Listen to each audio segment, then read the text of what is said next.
is this? All kinds of new things lighting up. Engage with your audience. I do not want to do any of these things.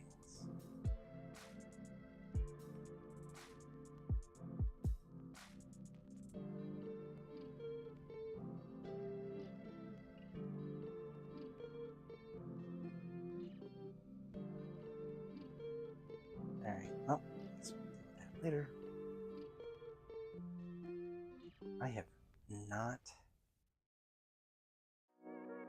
I have not been on in a while.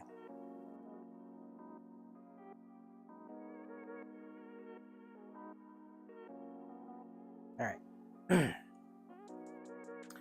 Just gonna be doing a bunch of priming tonight, so nothing super exciting. Oh, I forgot to set up camera 2. I knew I was forgetting something.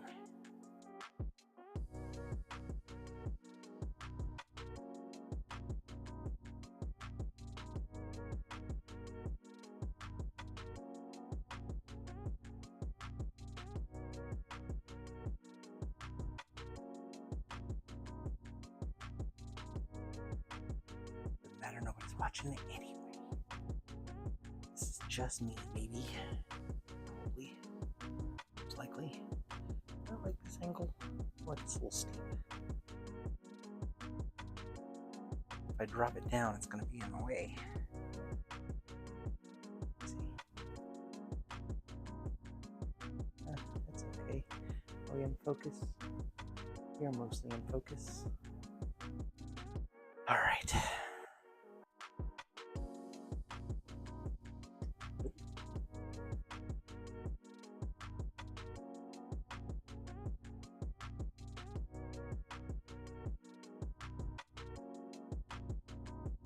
Okay. Oh, I am super glad that I went back and made a new 3D model. Put a little, basically, I instead of it being the flat model that this is, see how it's all just one piece, trying to mask off a perfect circle with a clean edge, it's fucking impossible. So, and it starts at the base, it starts at the primer, because you got to hold onto that transparency, right? So I had to basically varnish it and then seal it. I mean, like varnish it and then mask it and then do my primer. And that was that was the root of the problem. And because like no matter what I could do, I couldn't get a clean edge no matter what I used. And a perfect circle at that. So I went back to the drawing board and I carved out this deep, kind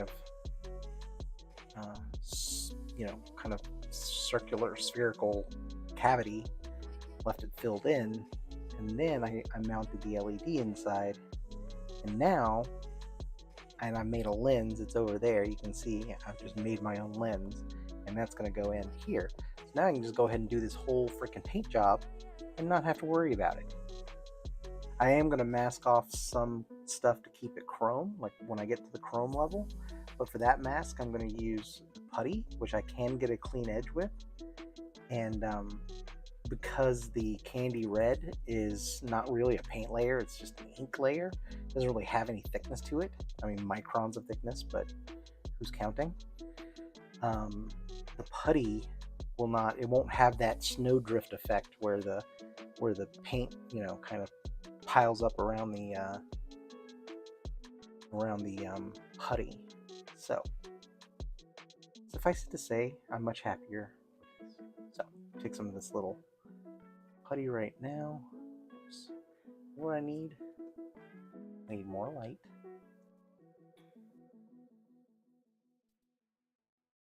Because I'm a blind old man. And I'm gonna need some tweezers. And these tweezers have seen better days. So yes, anyway, I am much happier with how this setup is going to work.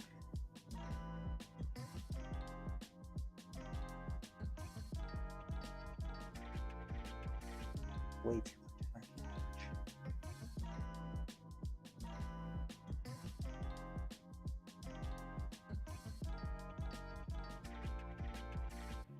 Should do. Kind of mash it flat. Tube. And a cap around.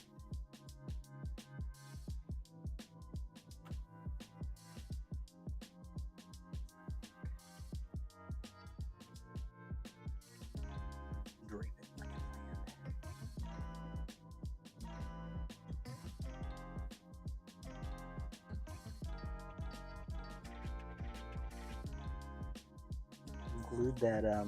Glued the LED into the hole, but I don't trust that I won't snap it out.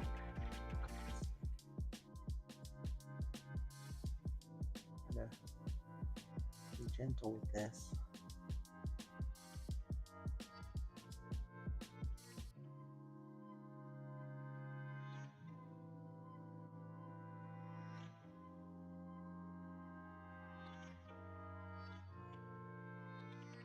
The one thing that the masking with this putty has taught me, kind of what got me into this mess with this guy, was that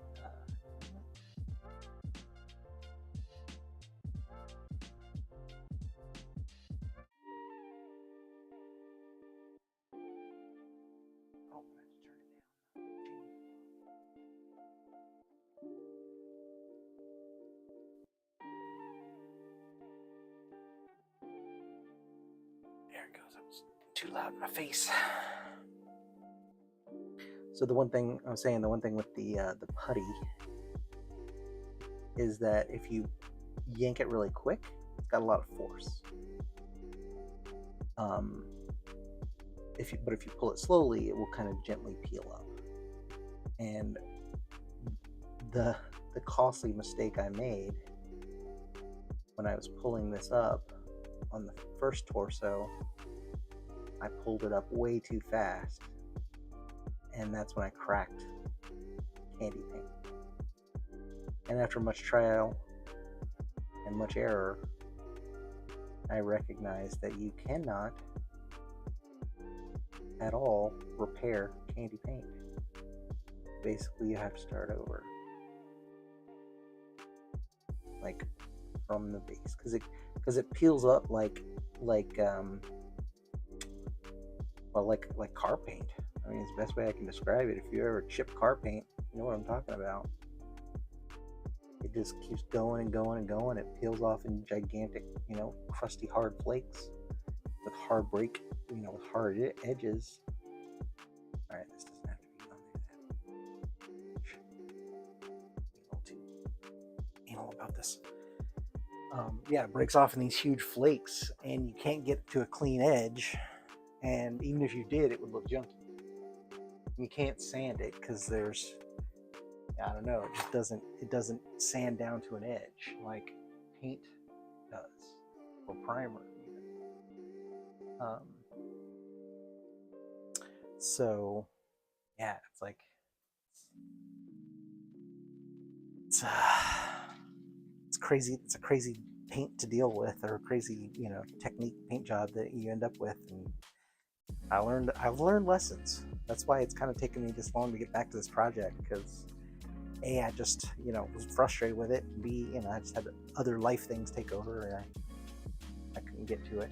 And now I have a commission piece that I got to get done by the end of the month, so I'm going to be priming that after I prime these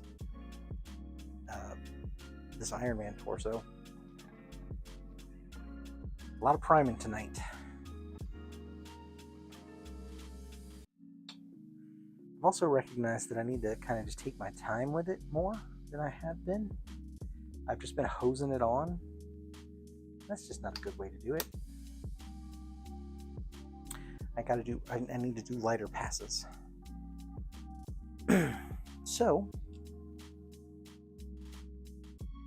I have taken time over the last couple months. Last time I was online to go in and, you know what? I wonder if I can use the brush in that way it doesn't get on it.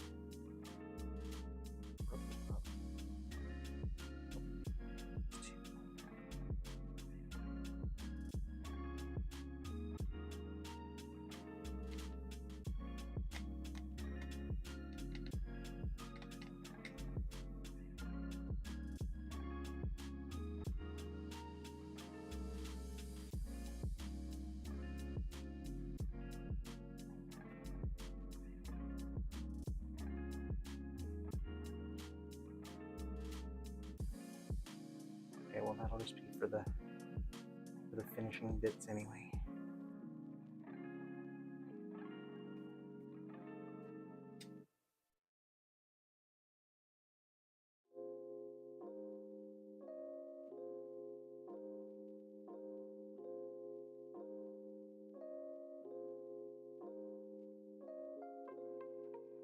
All right, let's do this.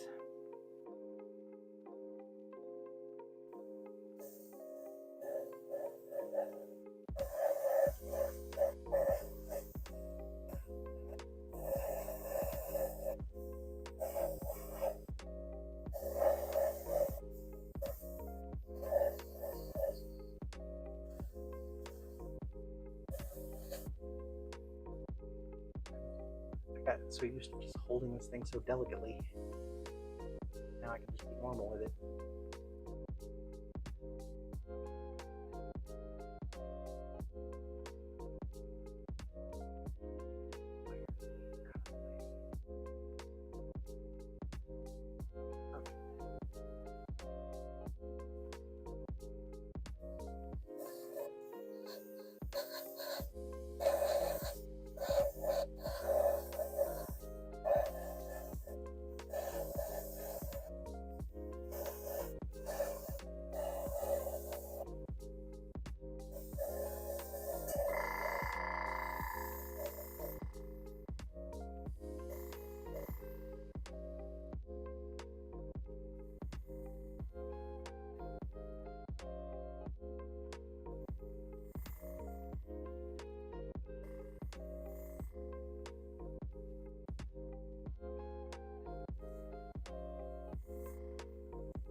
Oh, you know what? I forgot to turn the fan on. I don't know why that exhaust was coming back at me. There we go. Too quiet.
this stick to be very untrustworthy.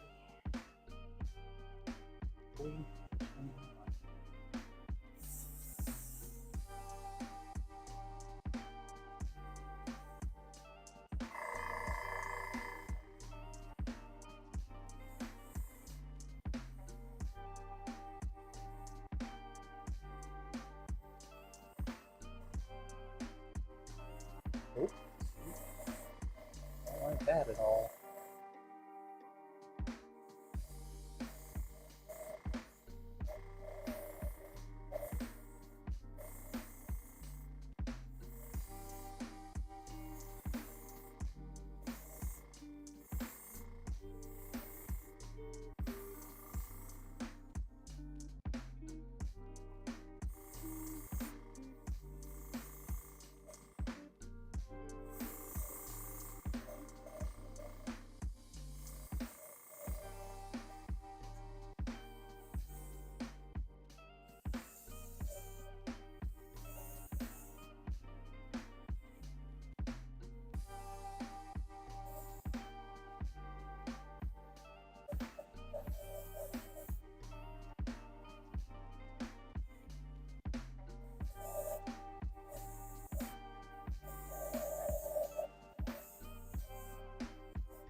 We're gonna call that good.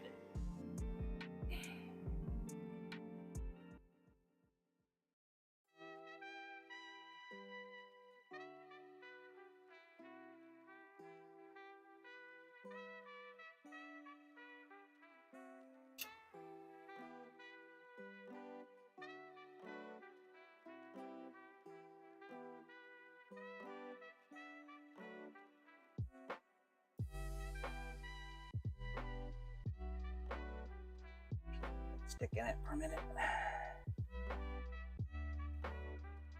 All right, well, that part is done. So I guess we're gonna get into priming this Thrall statue now, because why not?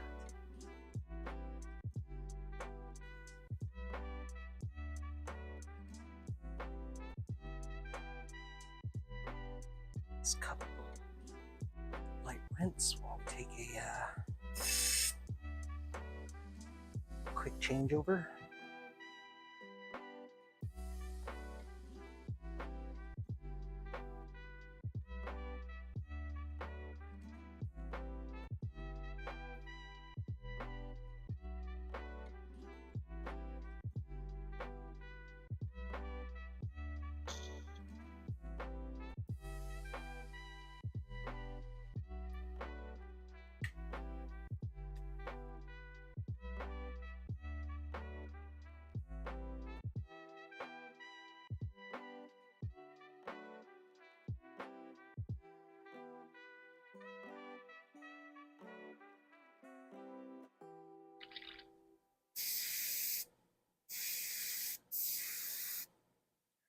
That should be spotless. One nice clean needle. All right, now, I guess how do I want to go about doing this? Because I am a bit limited for drying space. I'm going to need to box up these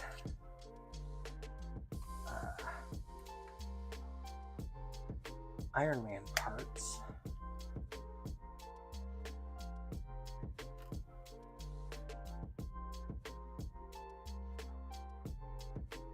Yeah, I can't remember these guys. I'm going to try to use the stick room or the brawl parts.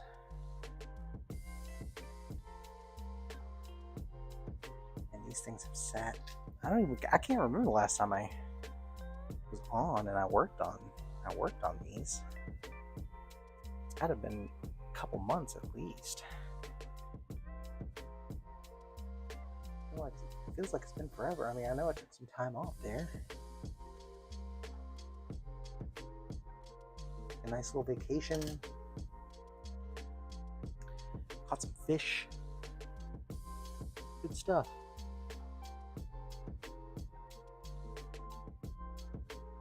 I don't want these parts touching each other. Cloth. This finish is it's kind of sticky for some reason.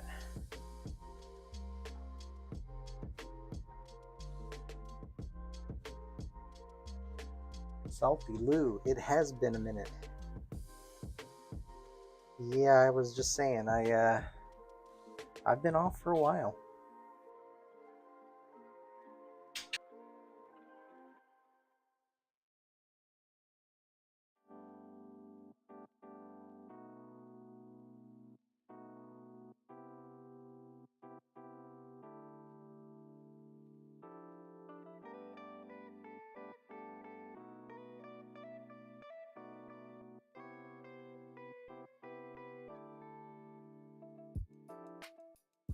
Sorry, my mic had a little dead battery issue. I had to change it out.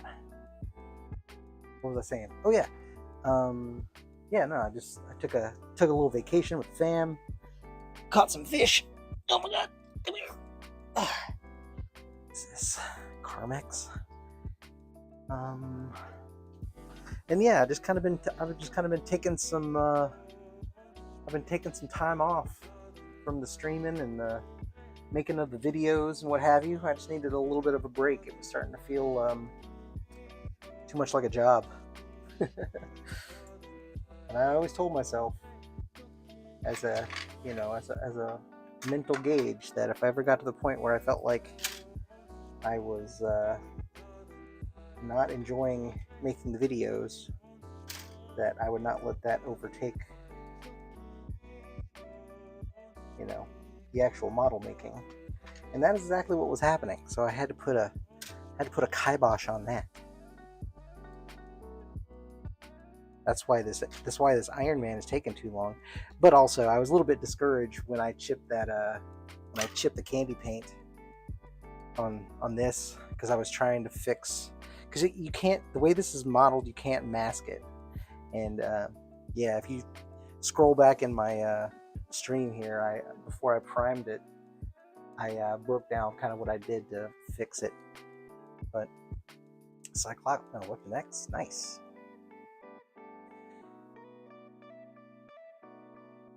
So yeah, and now I've got, well, and see, now I've got a commission piece that I need to get done. Is my audio clipping? Looks like it's up in the red. Yeah, I've got this commission piece, this thrall to work on. It's got to get done by the end of the month. So I'm going to be back at it painting, actually painting. This Iron Man project is more like a desk lamp because I mean, it looks nice, don't get me wrong, I love it, but I'm ready to be done with it. And it's just, I thought it was going to be simple, candy paint, but man, I was wrong. Once you chip it, you can't work with it. Like I said, that's how I ended up molding my own lens and remodeling the torso to fix the problem, because there's no way in hell I'm ever going to be able to mask it off. That was the root of the whole thing. So I made changes, and I'm very happy with the changes that I made. So even though this project has taken way too long, it's going to be good now. Now I just got to chrome, wait for it to dry overnight, chrome it, a quick round of masking to keep the chrome, and then a candy paint, and then it needs like 3 days to dry, because that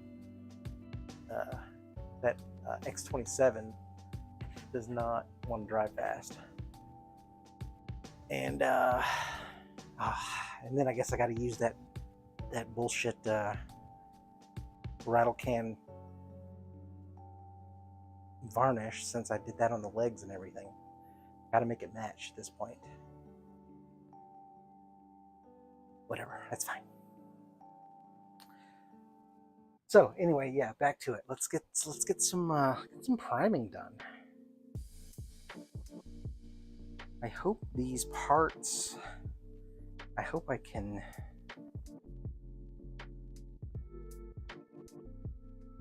use the stick on, use these alligator clips on most of these, because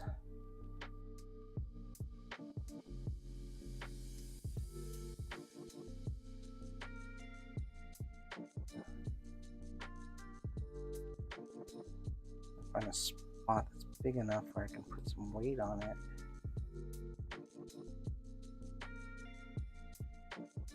That, but I don't want to hang too hard. No, that's too much. Let it dangle. There we go. That one can hang off the edge there. Ooh, that's a lot of weight on that clip. Bending. Alright. This Thrall statue is going to be cool as shit. I can't wait to start painting it. There's so much to paint. There's the rocks and the grass and the metals and the bones and the skins and the fur and the leather, and it's it's going to be a really, really fun paint process. So I am looking forward to it. I am going to try to ramp it up,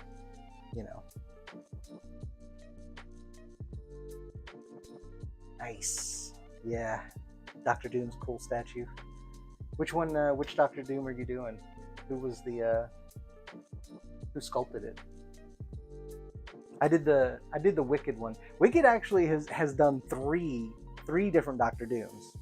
And I don't know if the Dr. Doom I think the Dr. Doom I did is the middle one.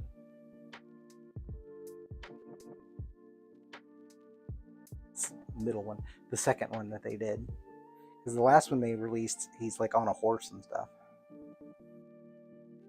On a horse, kind of pointing real hard. Like George Washington.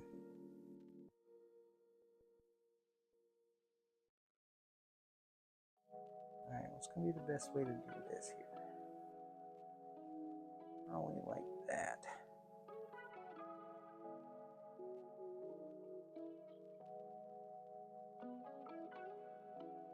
Oh, I haven't seen that one. Alright. Yeah, this Thrall statue is freaking sweet. It's gigantic. It's like 22 inches. It's a 1/6 scale, but it's like 22 inches.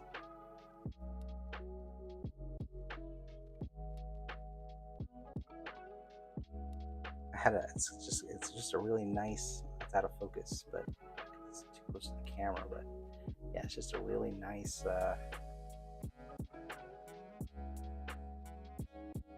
print job on this guy.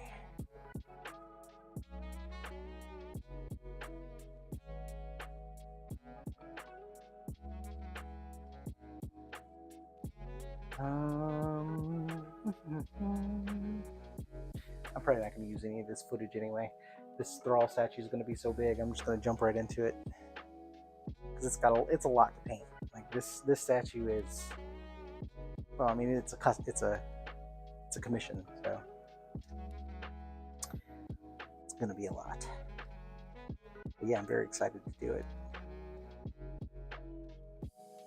And it's a little change of pace, you know, from my normal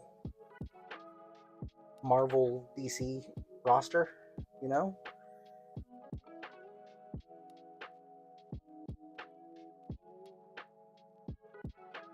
Sometimes you need a little change up. All right, so for his torso, that's going to go on a hook, or a short hook. That one, perhaps.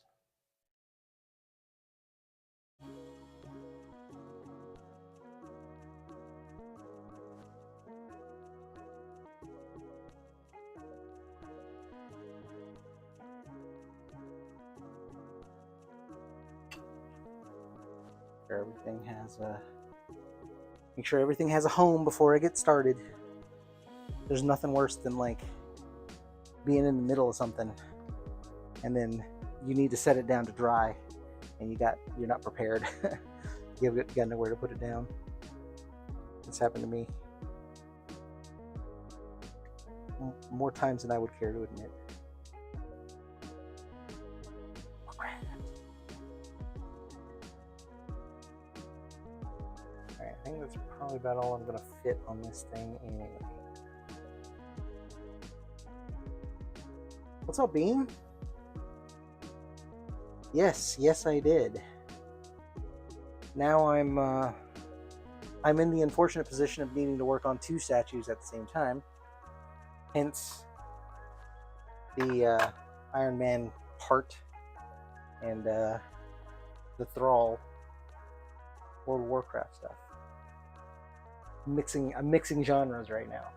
I don't like to do this, but I'm on a timetable, so I got to get this one going.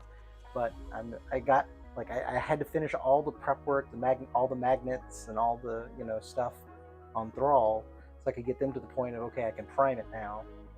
And then when I prime that, I can go ahead and do the prime on the reprint of Iron Man. And I got its light run and all the jazz. So Iron Man will get done over the next couple days, and then over the next month, I'll be working on this Thrall statue. I do hope to move pretty quick on the Thrall statue though, because like I said, I'm on a deadline, number 1. And number 2, I think this is going to chunk up nicely as far as because I got everything kind of magnetized, I can work on the parts separately, but then kind of put them together and check everything and see how they're going. And the parts are turned out great. So yeah, I'm just really looking forward to working on this statue.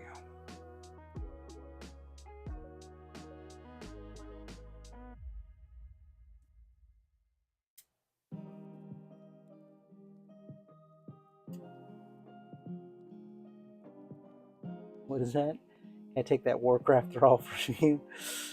Like I said, it's a commission. It's already it is not mine. Just to not mine. I'm just working on it. I'm very happy though. This is actually kind of a returning customer, kind of. That's a coworker. Her husband is into the Warcraft stuff, and I made a another guy. I can't remember his name. Fuck, what was his name? The evil The evil dude, the evil fucking ogre guy, the Magics. I can't think of his name. Anyway, I've done one of those, so yeah, this was a return, which is kind of that's pretty cool. That makes me feel good. Starting off camera here, I'm just trying to figure out the best orientation for this stick. I want it to be in there nice and firm in case I need to handle it. But at the same time, see, that's terrible. Try not to rely on sticks. That's not a good weight distribution.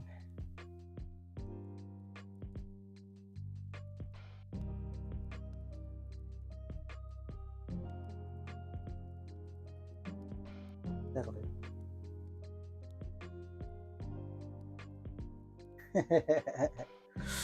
I'm not doing like full-on commissions. Like I said, this is a coworker, and so it's kind of a small circle commission. You know what I'm saying? I'm not open to the public kind of commissions yet. But I mean, seriously, I'm running out of room in here. I'm going to put up some more shelves and move some more stuff around. But I am going to get to the point where I'm going to be running out of space. And so yeah, at that point,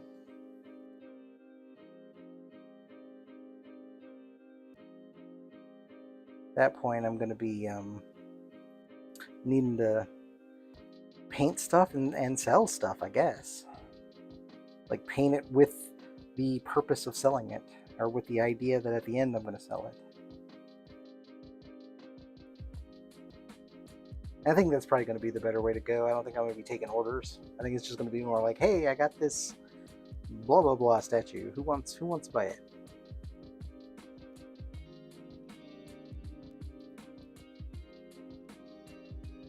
Or maybe I'll raffle it. Maybe I'll raffle them off. You know, if I can get like people to buy like a $5 raffle ticket, and then after it gets to an amount that covers the cost of the statue, you know, I'm ready to let it go. Then I can just pull a winner. That might be a good idea. Good traffic booster too, actually, now that I'm thinking about it.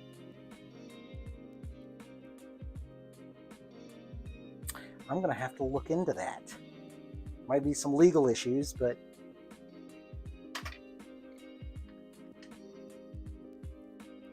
what are they gonna do? What can they possibly do? Don't say that out loud.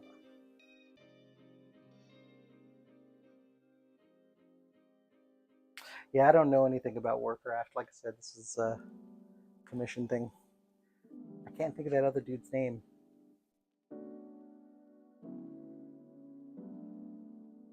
It's driving me nuts.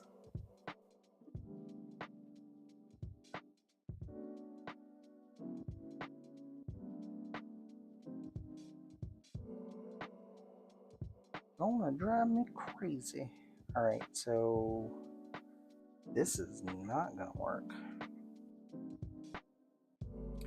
I can balance. Nope. Well, poop nuggets.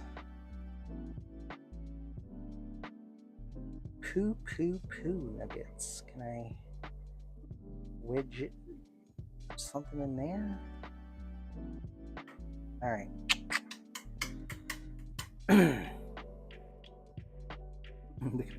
They're gonna send me a letter. You know what? Let them send a letter. I don't even look at my mail anyway. I do want to get into, you know, selling these, I think, at some point in the near future, because, like I said, A, I'm running out of room, and B, I want to get more efficient at it. I think if I, you know that I'm making one to go out the door, and there's a price tag on it, then that might help motivate me a little bit to be a little faster.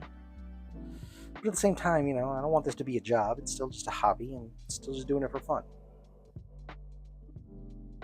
As soon as I can figure out where to F to put this stick, I patched up all the holes.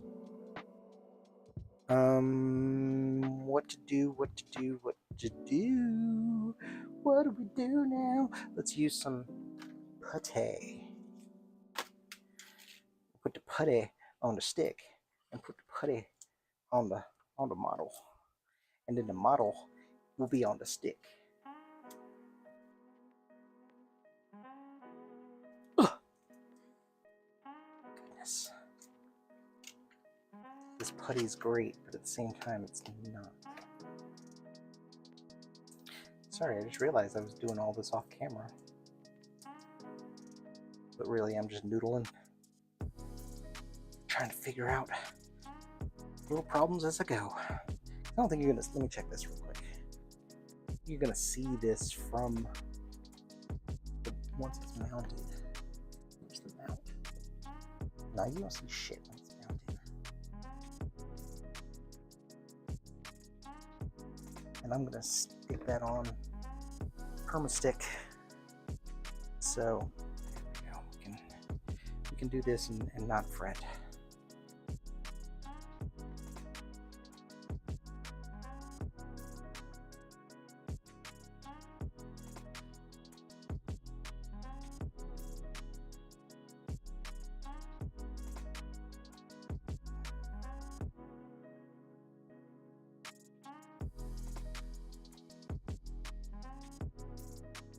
Ta-da!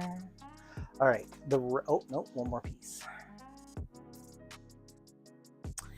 and then the other pieces are for the base. What the fuck am I gonna do with this? This has 0 holes, so yes, we are going to paint it holding, no. Can I paint it holding the key? Can I use one of these little hooky deals and then just patch up the, yeah, I'm gonna have to do it like that. Then I'll just patch up the,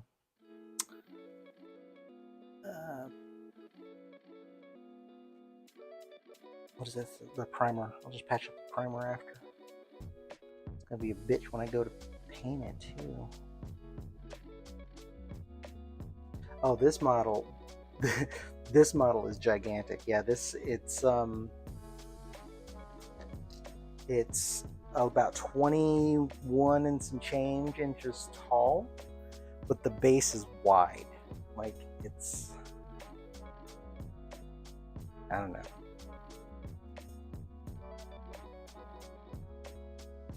15 inches wide, maybe 14, 15. I can't say. It's on my auxiliary table, so because I've got the Iron Man on here too. So yeah, but I've left the base. Oh fuck, I forgot about this piece. I left the base pieces in smaller chunks so that I can prime them and get all inside, because it's covered in these like little grassy bits. So great.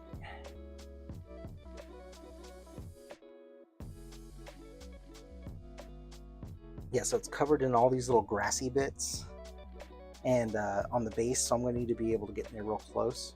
So I left the base. Base pieces are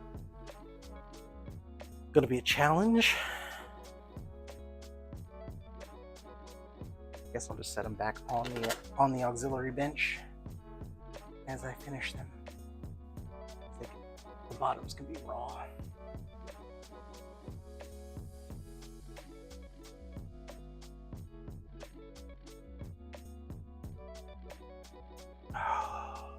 Wish I had an extra turn. I guess I kind of do. Spring water. Better not be.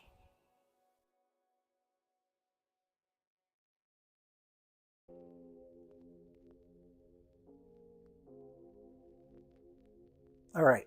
Excuse me. Oh yeah, I gotta get this in a stick. yeah, so I'm going to end up doing like partial priming on those, and then I got to put them together and close the gaps, and then I'm going to prime those again, prime it as a whole, just the base. But yeah, that's gonna be a challenge. All right, well, this is going to be what I'm going to be doing for the next couple hours. So yeah, good times.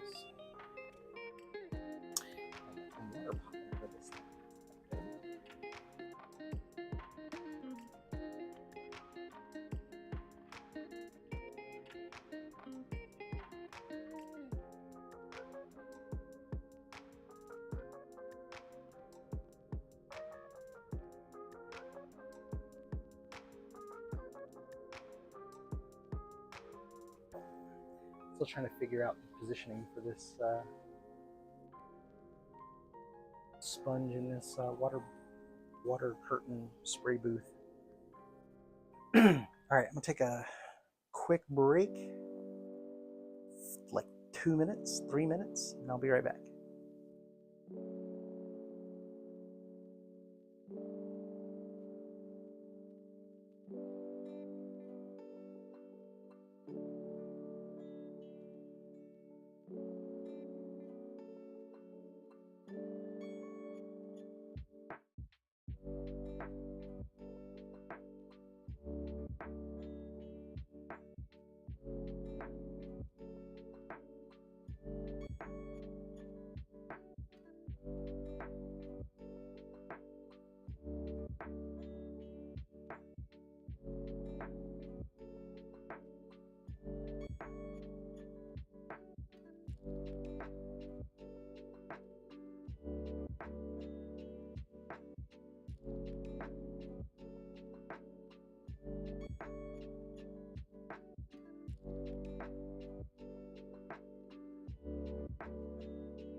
Keep beeping, push buttons. There we go. All right, let's let me get settled in, because this is going to be a long haul. And it's going to be not very exciting. So buckle in, kids. I just had to turn on the stream in case the algorithm was forgetting who I was. Yeah, so all of the base pieces roughly looks like this, but larger. And so yeah, so I got to get down all the way down in there. And if I put all this together and tried the size of this base, if I try to swing this base around to get all in there, there's just no way in hell. It would just way too cumbersome. So I opted to do it this way. I feel like I made a good decision.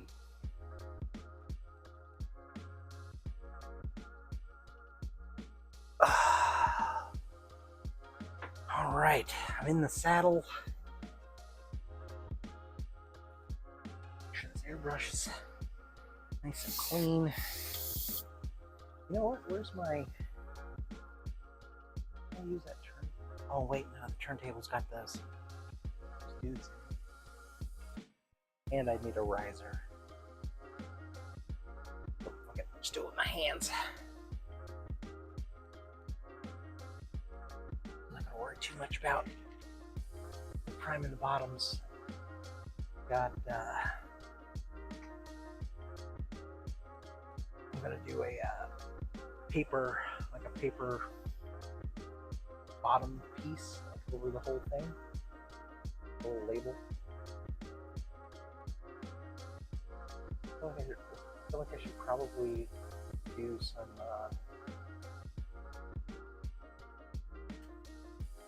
what are they called? Those little felt feet. I feel like I should probably do some little felt feet on this guy because he's gonna be heavy. I had to put so many magnets. So many magnets. That was another thing. It took forever because I was using the 2mm magnets instead of the 3s that I normally had, and I should have doubled them up. I didn't think about it until much later. But yeah, getting all the magnets put in this guy was a challenge.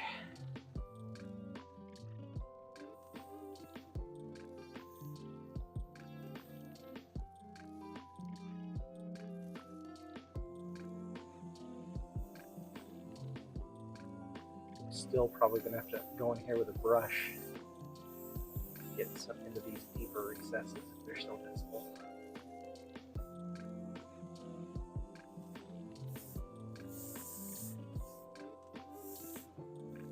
Work on this from the inside out.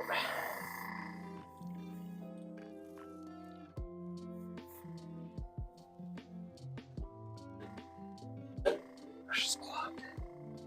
Turn this up a little bit, actually.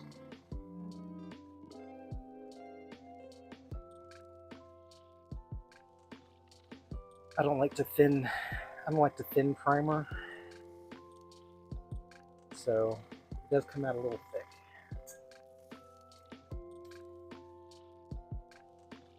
And yeah, that just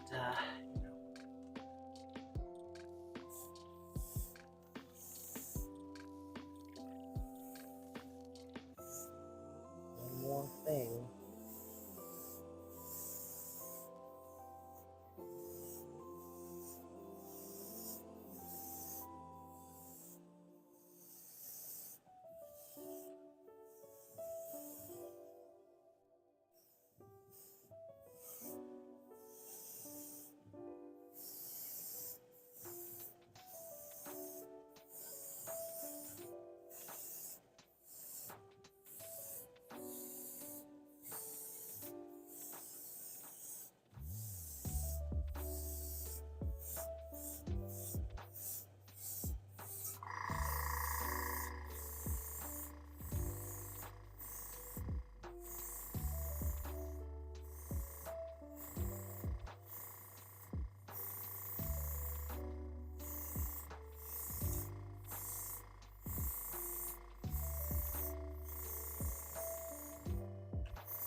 A little crazy hand drive here.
All right. Have I bought any of Kaleido colors yet? Yeah, actually, I got the Kaleido Colorworks, the transparent set. I haven't tried it yet. I definitely wish I had tried that for the Iron Man instead of the X-27. I have a feeling it probably would have done just as good or better and been easier to work with. And that's one of the lessons that I learned from this paint job is I really got to start paying attention to, you know, the mediums. Because like the alcohol, you know, based stuff doesn't play well with water-based varnishes and things. So, which I knew that, I just didn't think about it, I guess. So yes, I'm excited to try those Kaleido colors because I think it'll be a good alternative for other transparent things. You know what I just said a second ago that I don't usually like to thin my primer, but drop in a couple drops of this flow improver.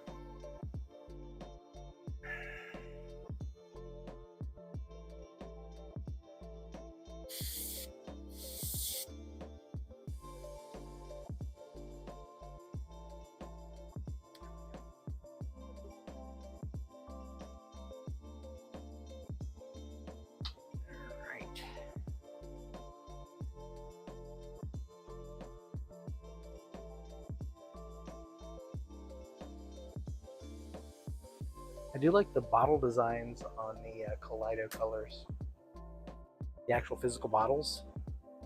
I'm a packaging nerd, so I like I pay attention to that kind of thing.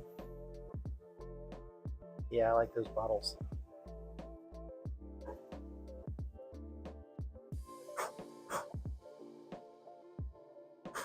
Ooh, he's out. Oh, much better.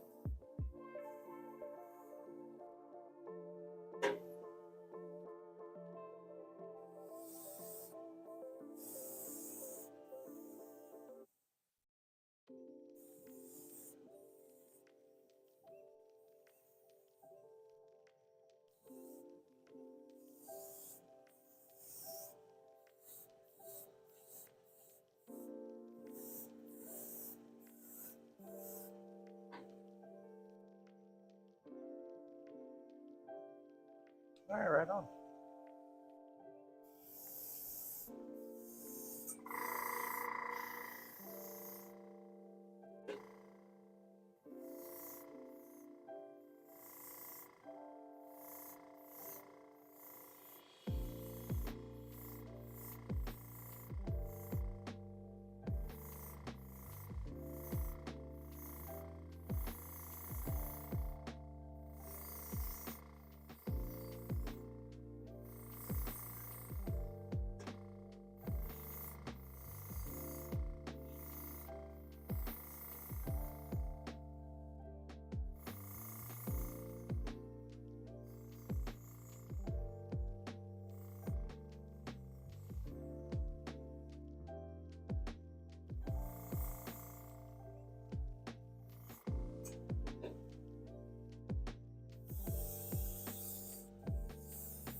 I need to get one of those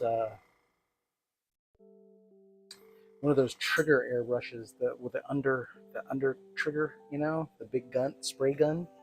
I need to get one of those for doing this kind of job,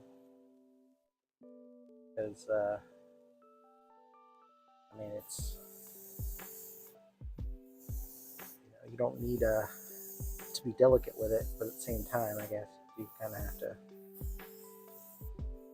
not go too crazy.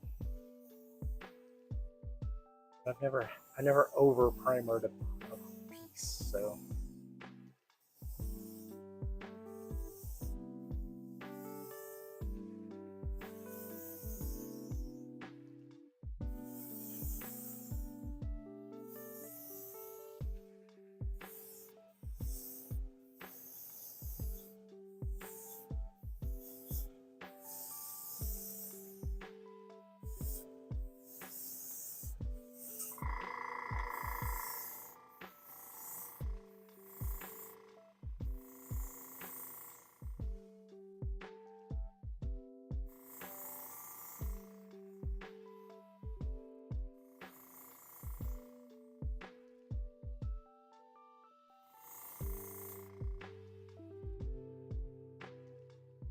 Do.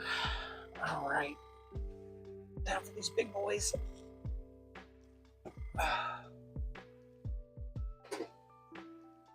These I had to glue together because the magnets needed to go in.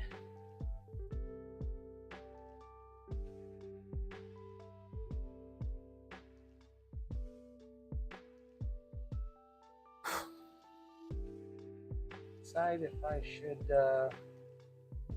paint over the magnets. Yeah, probably.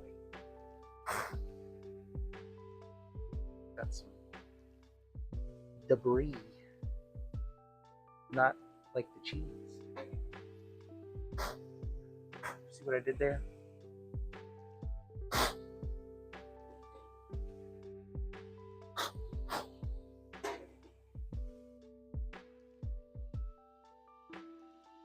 Hyperventilating.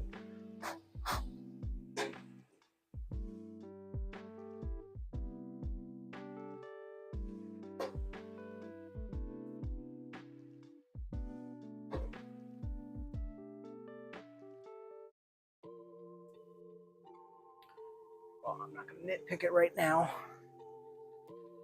I've got to get it all attached, and then the gaps got to be filled and then sanded and then cleaned up and then primed again. So no need to nitpick it at this very moment. We will just move forward.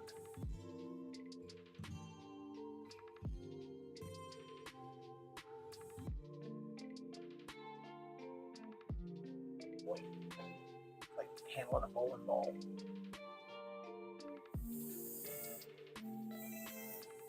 If the bowling ball was made for, something with a whole bunch of fingers.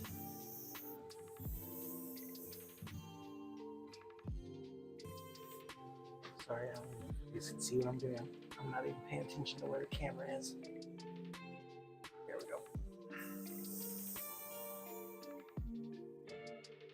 I know. Sometimes I'm not a very good YouTube host.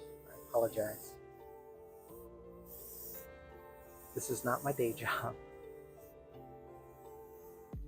I am glad, and I appreciate you guys, jumping in here and chat, and hanging out with me while I do this. I'm very much appreciative. Like I said, I took some time off to kind of think about my approach to the whole social media thing, and what I wanted to get out of it, versus what I wanted to put in, and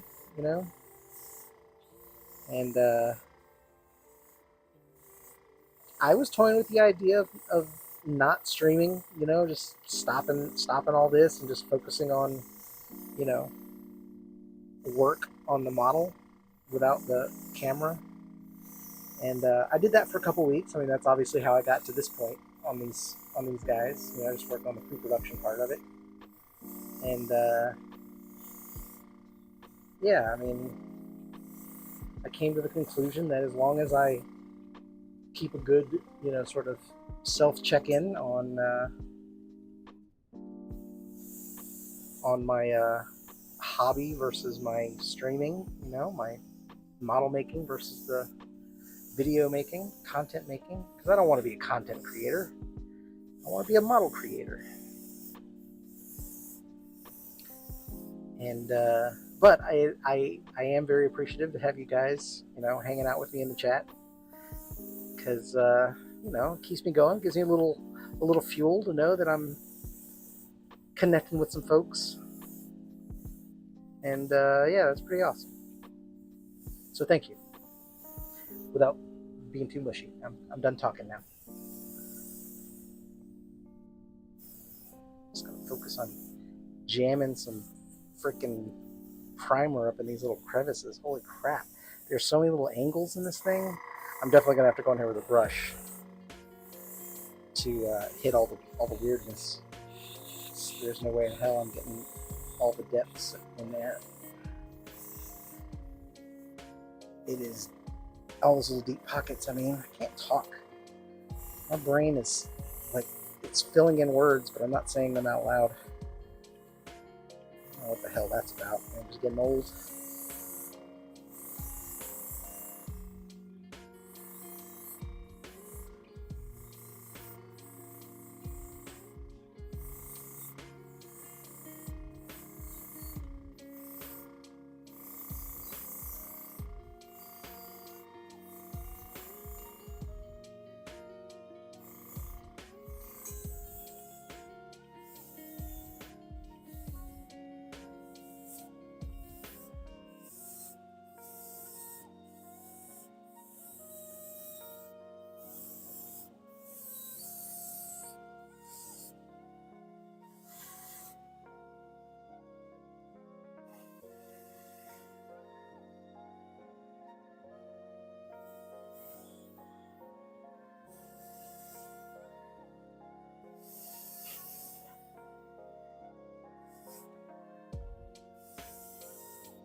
Yeah, what's up? Thanks, Tier 1 Shots. Appreciate that. All right. Load this airbrush here. AC turning on. It's getting hot. Getting hot up in this joint.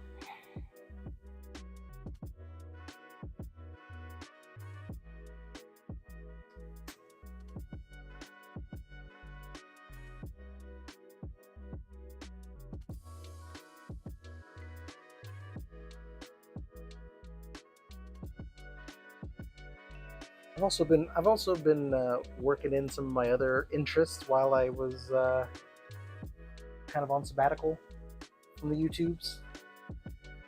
Started reading the fucking Dungeon Crawler Carl books. That it's a good book, man. Like if you guys, I don't know if you're probably not readers. Like I was not considering. I don't consider myself to be a reader. But several people told me that I would enjoy it, and I was like, all right, fuck, I'll try it. And yeah, it does not disappoint. It's a fun read, and it's easy. It's an easy read too. It's not like but it's good. It looks like a kid's story, but it's definitely not a kid's story. Highly recommend checking out Dungeon Crawler Carl if you're so inclined for good kind of sci-fi gamer kind of genre shenanigans. It's storytelling. It's good story. It's well written. Like I said, it's easy to follow. I enjoy reading it. It's good shit.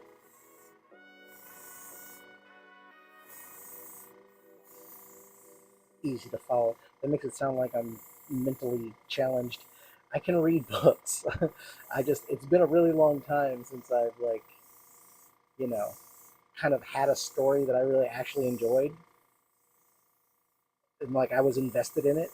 I guess that's what I mean by like easy to follow because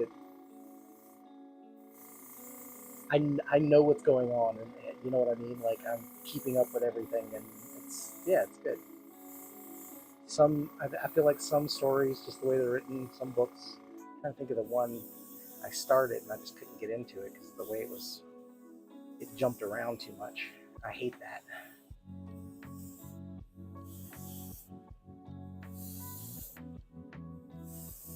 A little pet peeve of mine when it comes to writing. Oh, just which book? Well, I'm just finishing the first book now.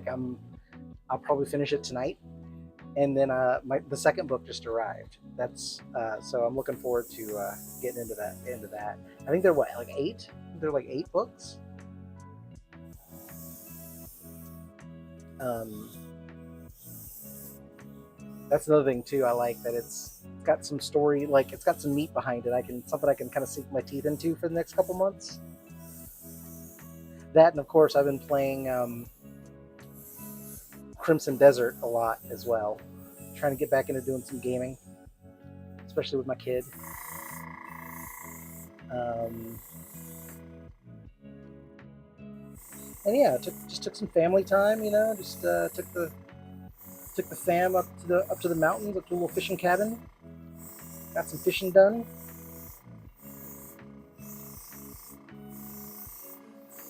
That was muy bueno.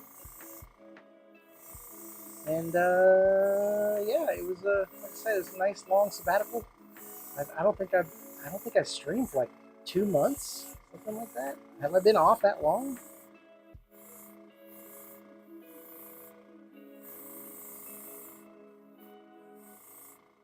It was a good break. Good break. And yeah, I'm kind of feeling energized.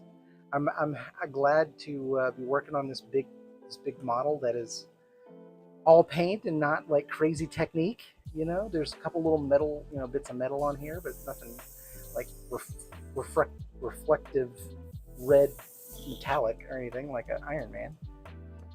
I can't talk again. And so yeah, it's gonna be fun just doing grass and rocks and fur and leather and all the fun shit on this throne stand. Good comeback project.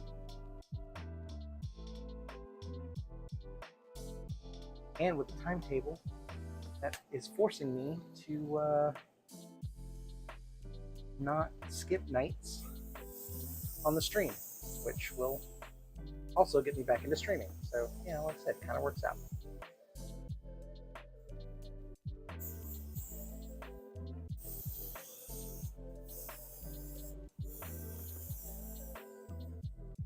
I want to be coming back over this area again later after I get everything patched. But that seam is gone. That's nice. The seam is almost gone, but I'm not going to worry too much about the seams being flawless on this because there's a lot going on in the statue. So once I get it together, I'll do a QA session.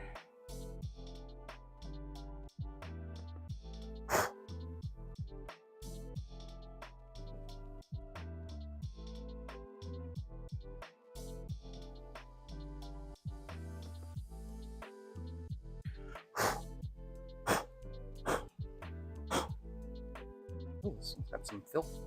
I blew all this out yesterday. Oh, I know what it was. I put those extra magnets in the feet because it was at the waist, and that fell down through the feet into this. Fuck it, whatever. It'll just look like more rock texture. I need a beverage.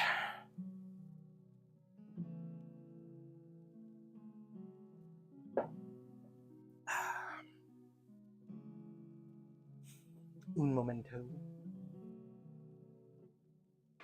Put this one.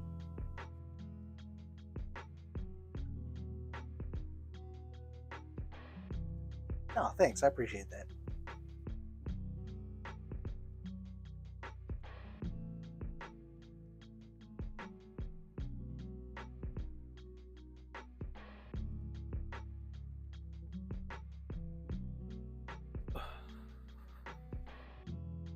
Yeah, like I said, this I think this thrall statue is going to be enough that it will it'll force me to, at least for the month of August, to be on quite a bit more. So that's why I was anxious to get in here and get started. I do have one more set of patchwork to do, and then prime, and then it's going to wait another couple days to dry.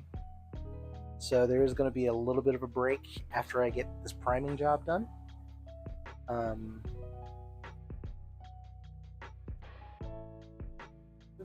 it is.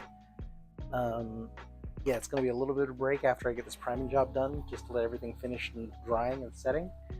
But then I'll be working, like I said, on the Iron Man and this at the same time. So I'll just stream those sessions as they go, and we'll see what happens.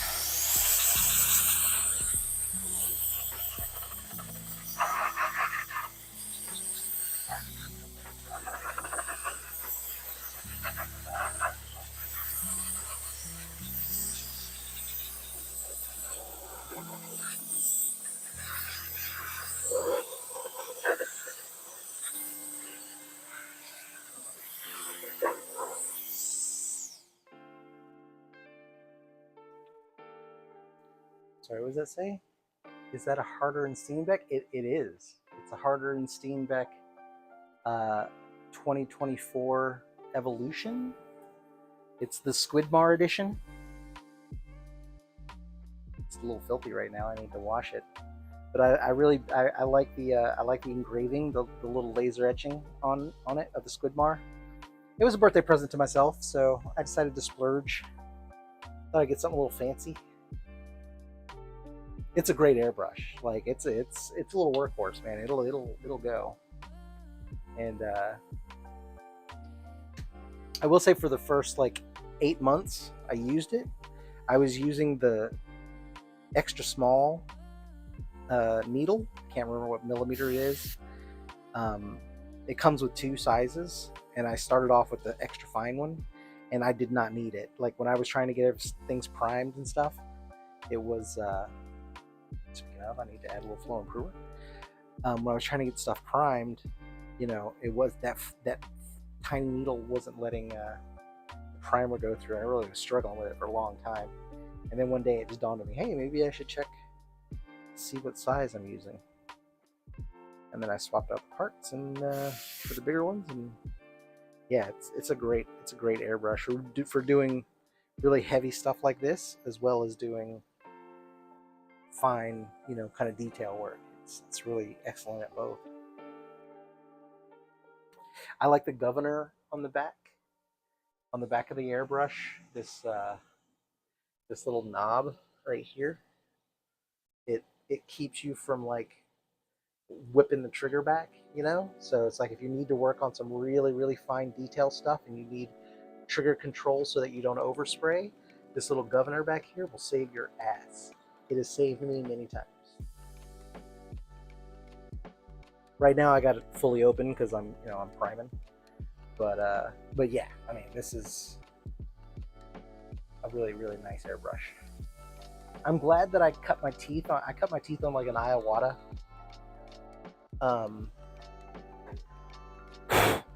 The Iwata is nice, and it was really great for a beginner airbrush. There's absolutely nothing wrong with it. Mine would actually probably continue to work if I had not just abused the shit out of it. It was a good, like I said, it was a good beginner brush because I really abused the snot out of that thing. And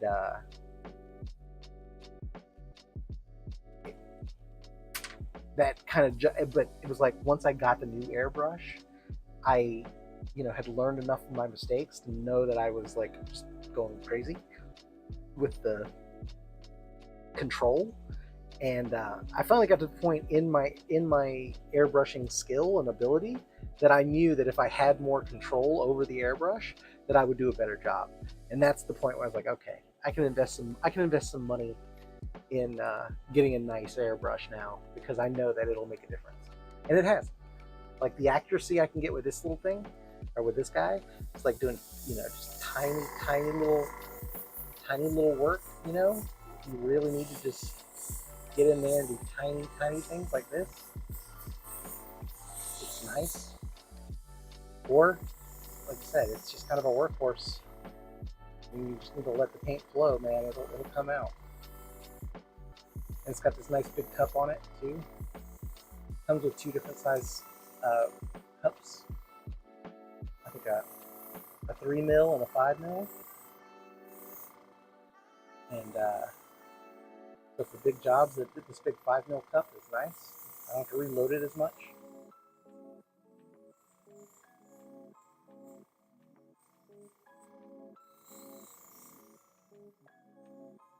But also, I'm out of practice because I haven't done this for 2 months. So bear with me as I hose this thing down.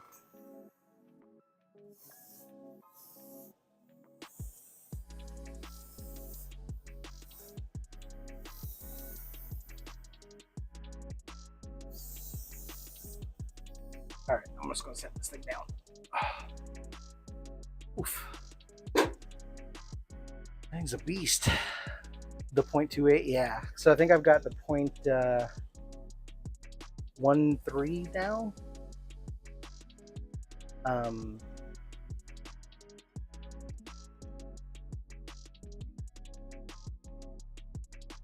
think that's what I mean. I can't remember. Or 4, no, it's 4 something. 4, 5, 4, 3. I don't even know. But yeah, makes a difference.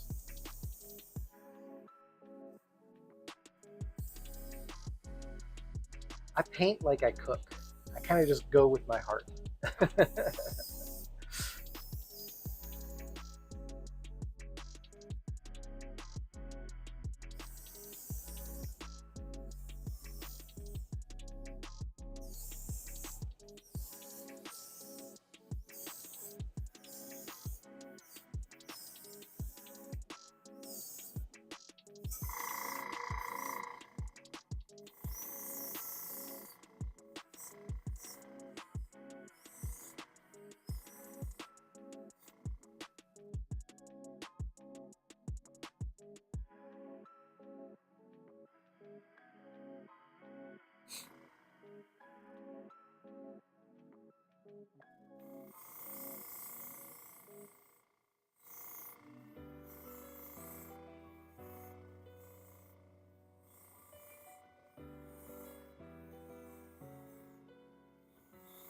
I've seen a couple people do this statue. A couple people paint this statue. I've only seen one that I liked, that I would kind of pull as a reference. So I'm looking forward to getting this out there and getting it done, because I want to get some feedback from the community. There's a new card shop where they do like tabletop games like Warcraft, and I'm just wondering if I can use that place to sell some stuff on consignment. If people would be interested in this character, these character sets. Because like I said, this is a little outside my wheelhouse. I usually I'm a DC Marvel comic guy, so I don't know much about the fandom of Warcraft, but I assume that nerds are nerds, and every nerd wants to have a statue of their favorite character, right? Characters. So we go with the same rules apply. I just got to find this audience.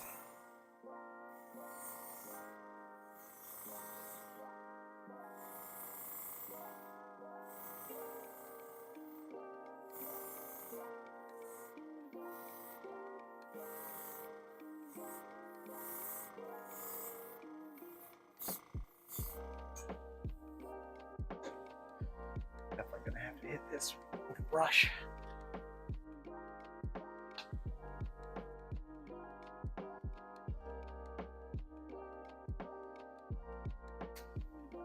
Yeah, I need to give this airbrush a full breakdown soak.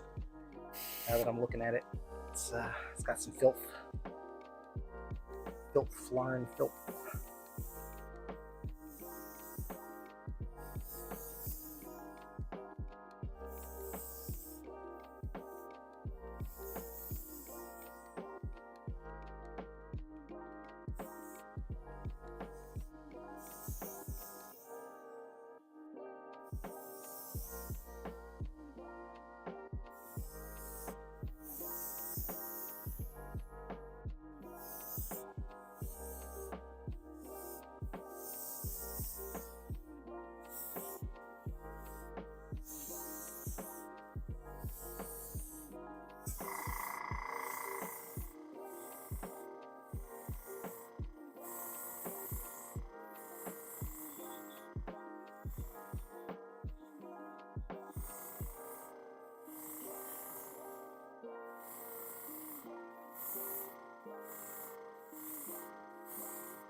Oh, my trigger hand.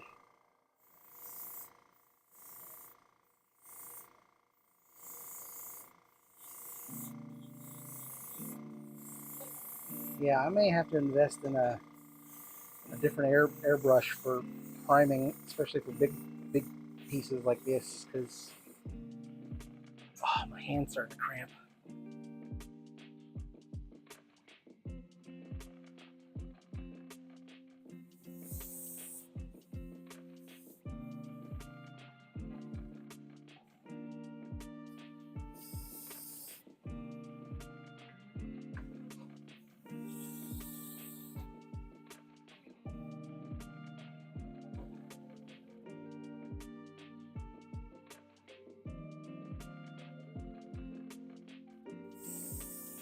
I like this little stainless steel table too, because if I get paint on it, I just take some alcohol, if it's kind of fresh, wipe it down.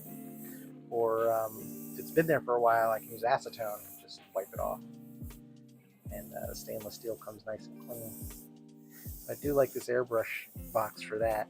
It's getting pretty junky around the perimeter, and I don't like my tools to get too junky. I like to try to maintain some semblance of order in my shop. And yeah, so I like that this thing is of a material that I can fully clean it easily. That being said, I need to also break down the fan. But the turbo fan has like a old bolt in it. You just take the bolt out, and then you can take the turbo fan out and clean it. Plug it right there.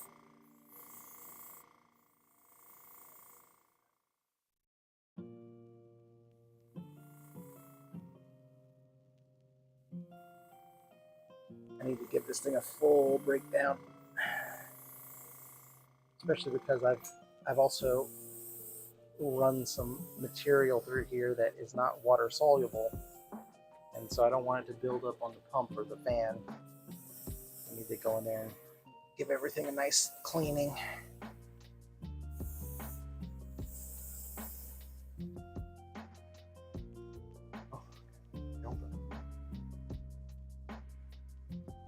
In chunks.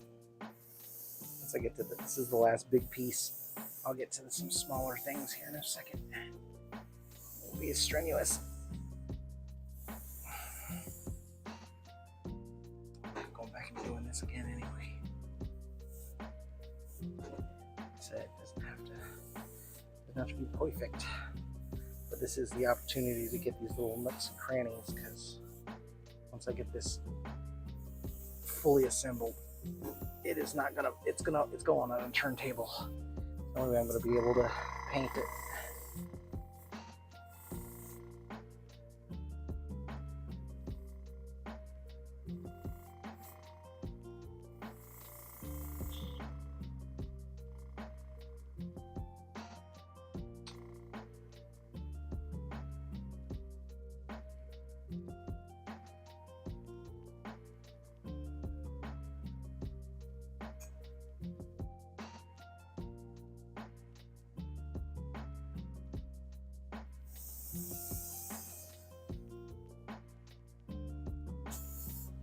These rocky textures, and you have to hit them from different angles in order to make sure you got everything. It seems like I'm overdoing it, and I am. That's how I roll. But there's a lot of little nooks and crannies here.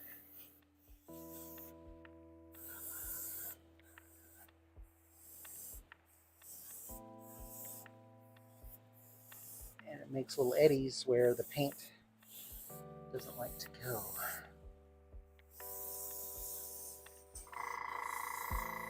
Pockets.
All right, got it. I hope to hell so. It's a lot.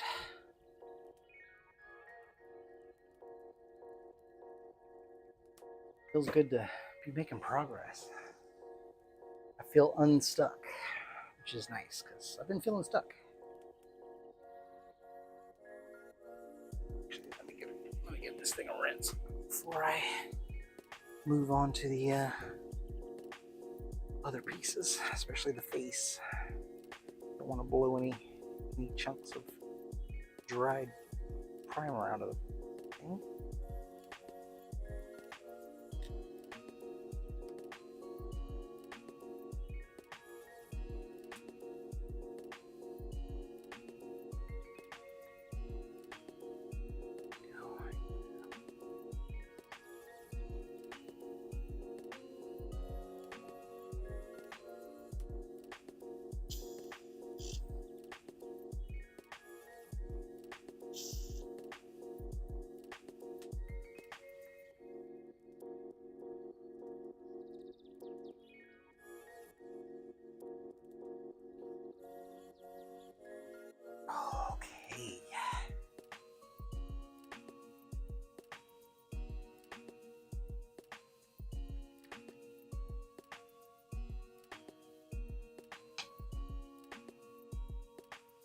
Guess we should start with the biggest pieces.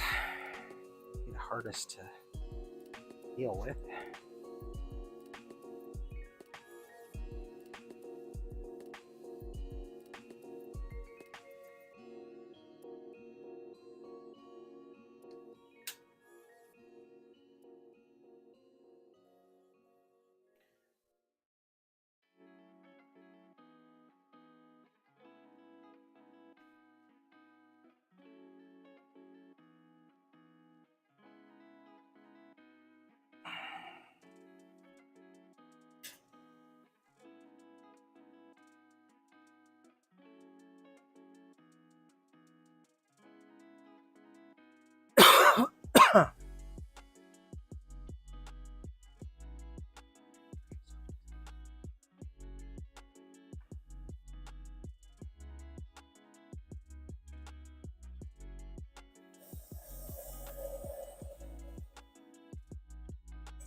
Getting to add some air.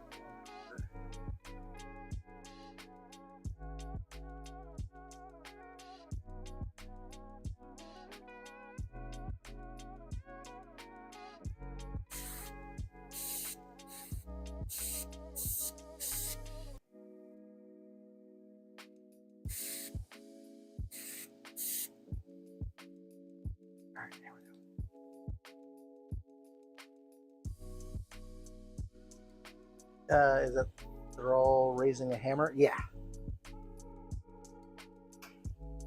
yeah. It's from it's a Wicked model.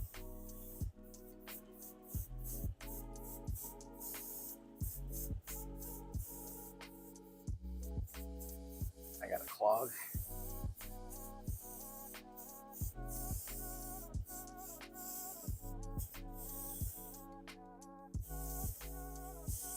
There he goes.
Yeah, I don't see how you could print this one at an FDM. Because it's just there's way too much detail. I mean, there's like hairs on his torso. You know, and I know FDM printers are pretty good, but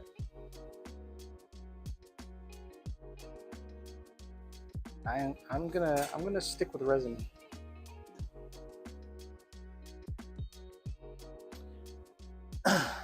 I do want to get an FDM printer when I get a bigger shop, just for like really big things and big bases and stuff. It would be good to have, I think. But resin is always going to be my go-to, even for 1/6 scale base, because the layer lines in the FDMs, like I said, unless they have gotten better. I don't know how much better, because the layer lines just drive me crazy. Like I honestly, I owned an FDM printer first, and it did not last long. I think I used it maybe 3 times over the course of like 3 months or something. Yeah, the layers really just kill the whole visual, you know, especially when you're a detail oriented. And I knew that that's what I wanted. You know, I was just when I first started 3D printing, I was intimidated with the idea of resin, doing the resin printing. So I started off really small. Like I started off with an Anycubic M4, which is basically like the print deck is like the size of a deck of cards, like the build plate. Um, yeah, the I started off really really small just to kind of get used to the workflow of it, and then once I kind of got into it and worked through all the, you know, what was real, what wasn't real about the whole, what you need to do, and all, everything. Like at first when I started, I thought your resin vat, I thought it had to be like a clean room. Like I thought it had to be like lint free, perfect, and so I struggled, agonized over keeping it clean. And then I watched somebody on YouTube just like whip through a vat change, and I was like, what the hell am I doing? Why am I being such why am I babying this thing? So I learned what was real and what wasn't, what to do after so many VAT changes, and what to expect, and learned the machine, learned the process, what to look for, how to troubleshoot it, all that jazz. And as I got better with it, I got um, you know larger and larger printers, and so now I'm up to a M7 Max, and freaking love that thing. It is nice.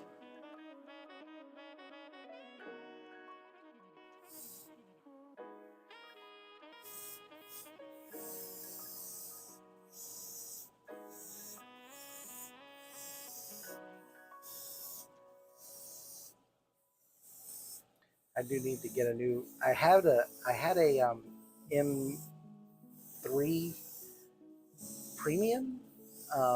I still have it, but I haven't used it because there's some dead pixels in the LCD, and it just prints every single time. At first, I thought it was just a fluke. I thought it was orientation, all the usual suspects. And once I eliminated all the variables, the only thing left is a bad screen. And then I go to buy a new replacement screen, and I found out that they don't make the replacement screen for that model anymore. How much work is it to print, though? Yeah, I mean, that's what I'm talking about. The resin, I mean, I once you get a workflow down, it I like it way more than breaking off those difficult ass FDM supports and then just having to sand. You have to sand everything. Unless, like I said, unless FDMs have gotten just so good that you don't have to sand them anymore. But I find that highly not possible for this type of thing. I mean, I think for like cosplay and like life size stuff, FDM printers are great. You can even do the thing with the acetone where you put it inside of a tub and you just let acetone vapor like smooth out the FDM print. I've heard a lot of people have really good success to do that if you need to really smooth something out. You will lose a lot of detail though, so that's what I'm saying. It's not good for shit like this, but for printing a prop, helmet or something, it's perfect. Or maybe even for doing just really big, like half size or yeah, quarter scale, half scale bases that are like too much, too expensive to print in resin. Maybe I don't know, but I always still prefer resin. Having experienced both, but like I said, times have changed quite a bit since I owned an FDM, so I could be completely wrong. They could be the best thing since fucking canned beer, and I don't know.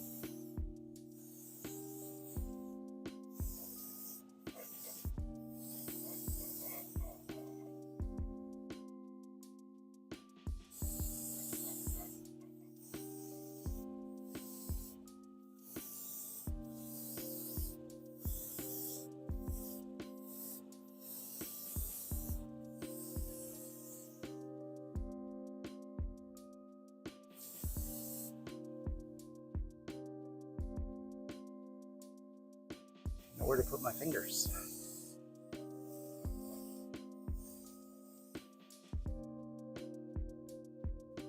If I transfer this into a hook, it's going to be hard to paint some of these inverted places. So I'm going to go ahead and get these done.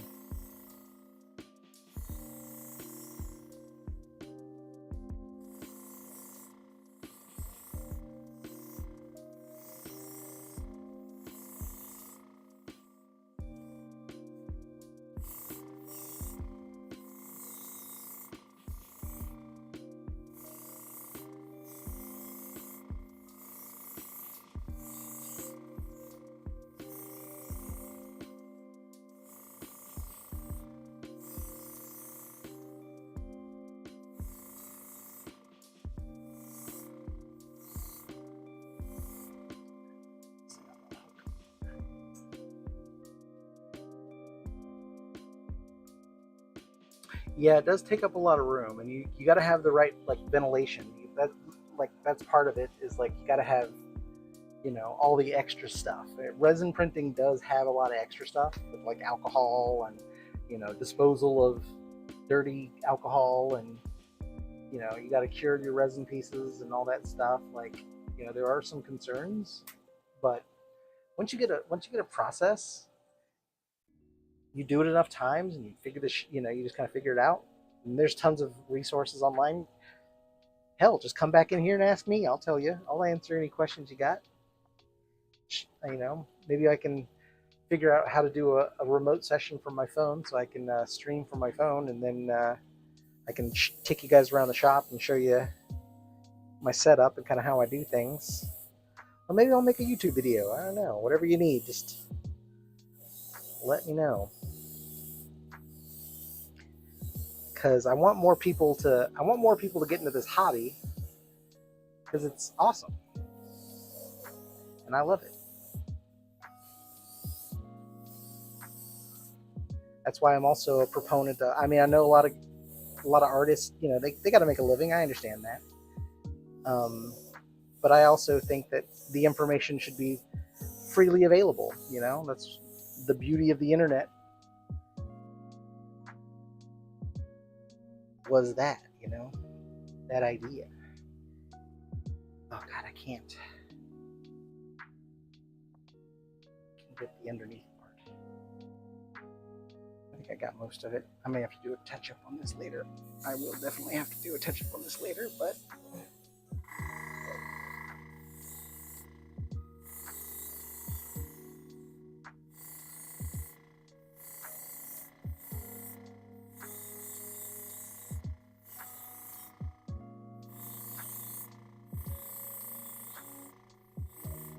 it's really tight little spots, so I have to be hit with a brush.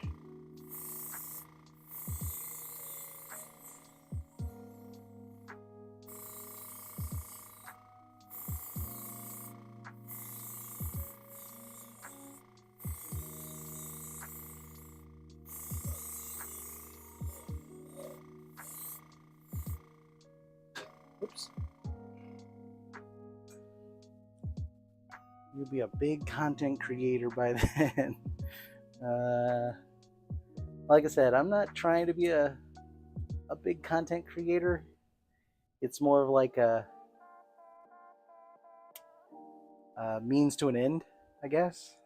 I would like to be a painter, though. I foresee in my old age, and as I step out of my career and everything, I could see doing this, for a living, just painting statues and selling them. Nothing major, just enough to, you know, get by. Got that. I think it's gonna be a good. It's gonna be a good time.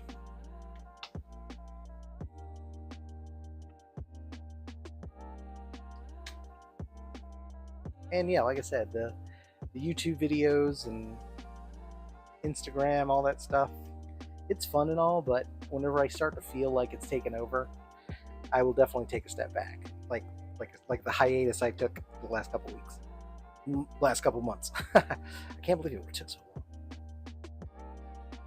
But yeah, I was just waiting for the vibe to be right.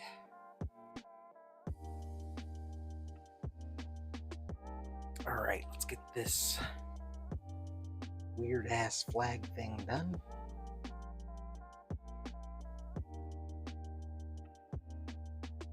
Yeah, this is gonna be dope when I get it all painted.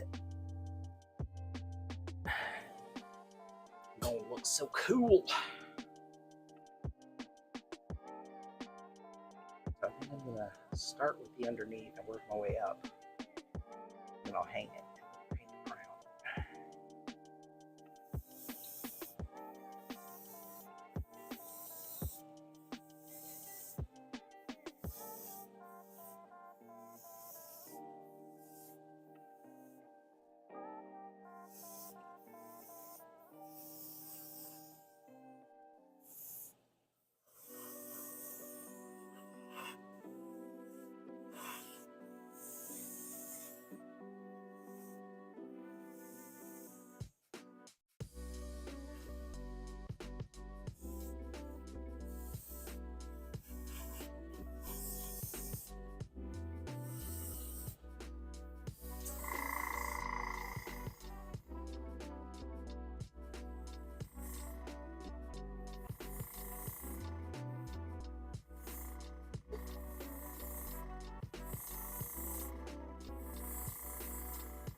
So many things to find tonight.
Where did I say I was going to hang? Oh yeah, right under that chain.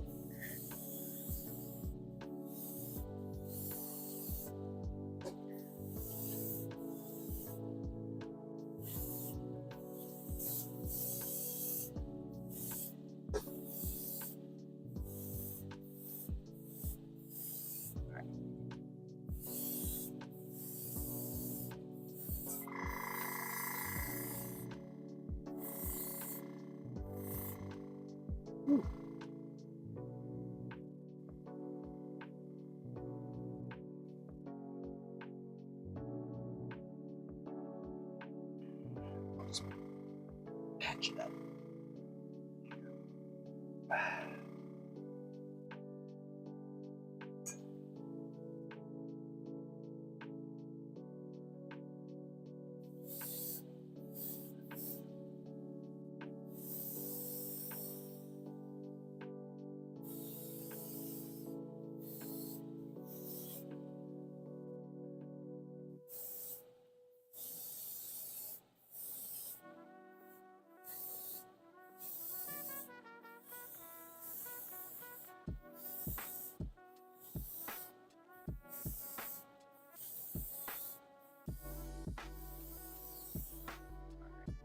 Don't want to put too much stress on it. Like that chain.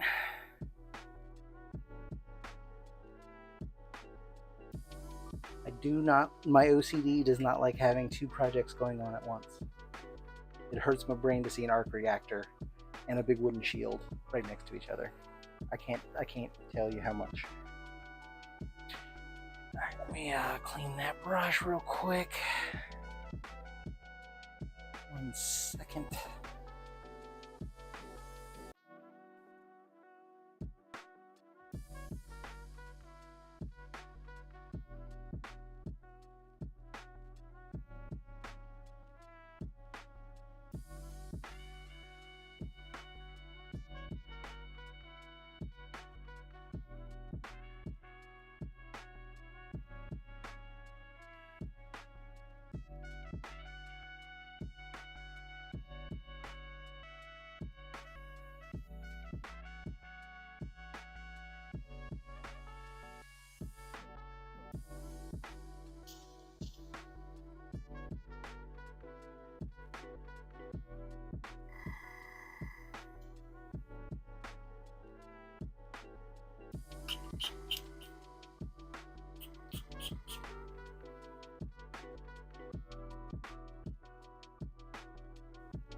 time is it? 8:30.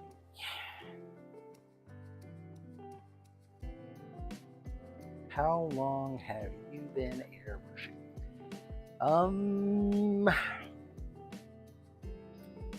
5 years, I guess now. 4 years. I kind of, 2021 ish. So 4 or 5 years, something like that.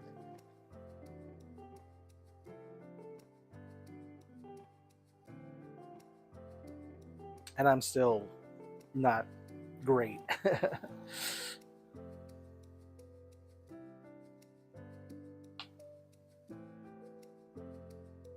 Like getting the viscosity of paint correct so that it flows through the airbrush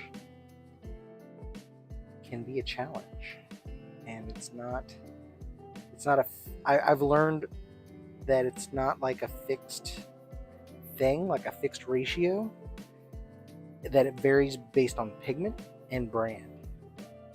And so you just kind of have to feel it, and sometimes it's like crazy. It's like a big, huge difference. So making sure you got a good, getting the right, dilution for your paints is the main thing about airbrushing that I'm still struggling with. Do I have a drawing background though? I mean, I've always had an artistic, kind of background. I started life as a designer. So let's start with his face. Yeah, I mean, I've always had kind of an artistic background, but as life happens, I found my way into web development and kind of more techie, non art related things, and so really finding this kind of takes me back to where I started, because I started at 3D school. Like I started as a 3D modeler and animator. And then as the internet.com bubble and all that shit happened, I found that I just really liked animation and I like making things move, and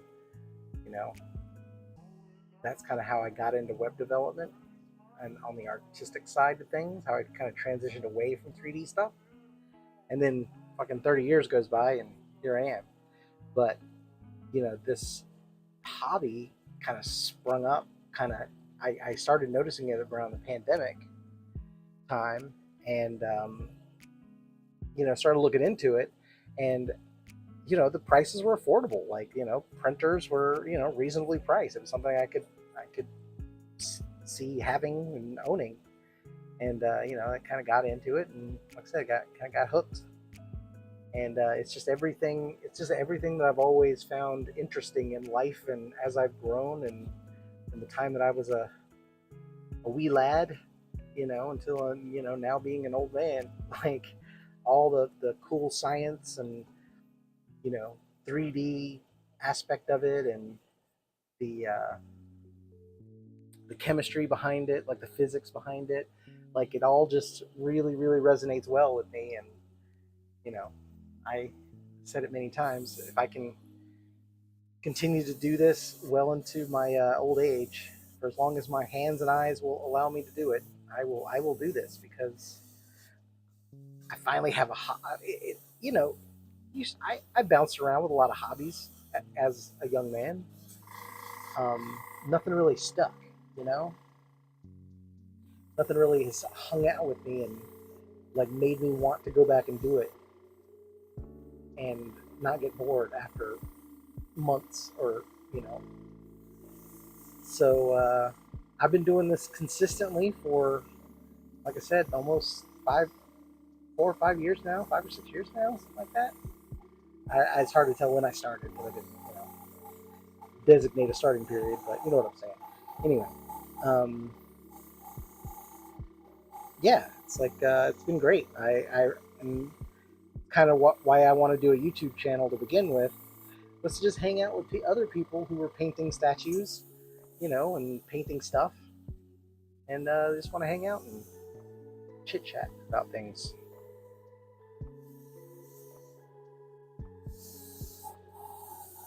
So that's kind kind of my jam.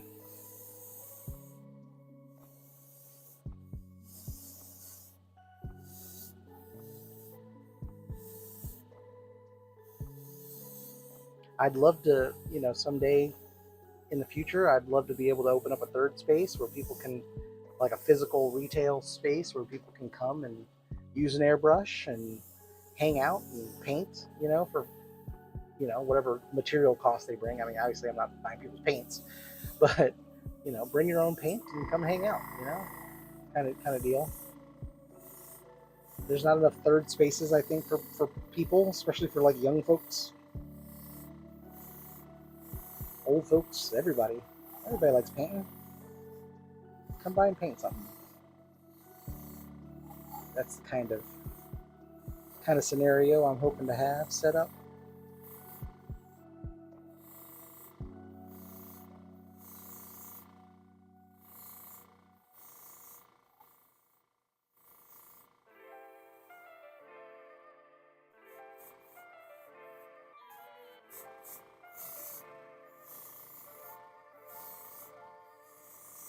Getting down on all these little braids and cups and stuff.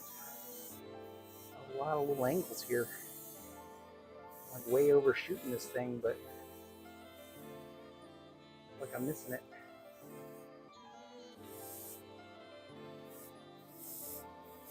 I'm gonna have to go back there behind his tongue, the brush.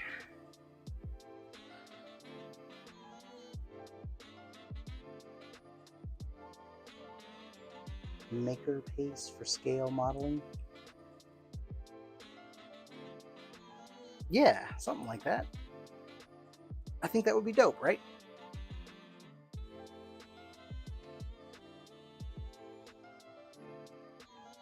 But yeah, I freaking love this hobby. I think about it all the time. I have realized sometimes I get intimidated about doing certain things and it causes me to pause. And now whenever I recognize those things happening, I'm like, all right, just go, give it 5 minutes, try it out. Don't stream it, don't do anything, just try it for 5 minutes, see if you're into it. And more often than not, I get in and get started. Even tonight, I was kind of on the fence about streaming, and since I'm not doing anything super exciting right now, I'm just priming. But decided to, go ahead and give it a go. I could get out of my rut. And I'm glad I did. It has been very nice chatting with you guys. I was watching Ground Affected live stream on YouTube. I know he doesn't usually do that, do live streams on YouTube. And he was talking about how sad it is, you're just nobody's chatting, nobody's on your stream, whatever. And it's funny because, like I said, I'm not going to consider myself to be like a content creator. Like that's not my goal here. So it's funny to me that like, but I mean, like I understand it. Like, I'm not putting on a show like he's kind of putting on a show. I get like you want it to be interesting, you want it to be engaging, and that kind of thing when you're doing a live stream. But at the same time, I've learned that a lot of people just like to turn on YouTube and just let it run in the background while they do other stuff. And for the longest time, that boggled me. Like I was like, what? That doesn't make any sense. Why would you not be paying attention to what you're trying to watch? But it's a thing. Yeah, I mean, a lot of people just turn it on and let it run and listen to me yammer. I try to just let the stream go, let it go where it goes. Sometimes I don't say anything. Just depends on if there are people chatting or whatnot. But yeah.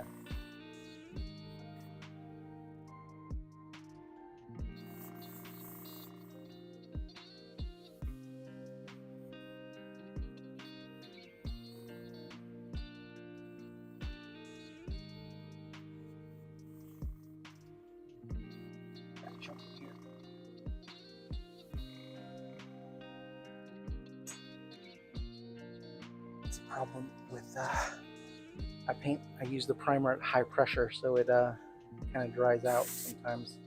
Maybe I should lower it. There we go.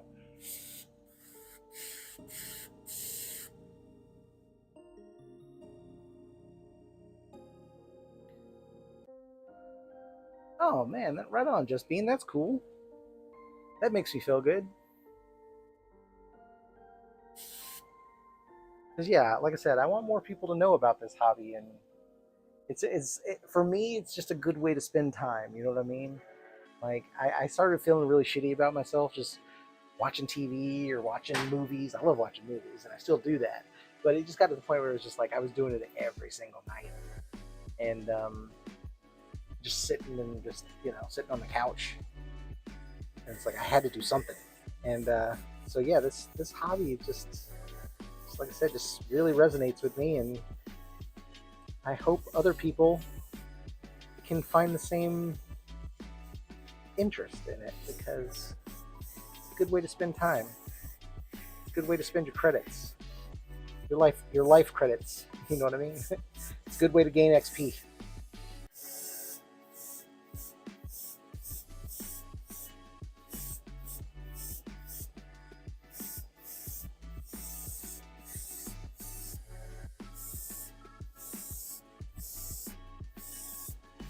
It is not, however, a good way to gain coin because YouTube does not pay at all. Like I don't how professional streamers like how they make a living is beyond me because it's nuts.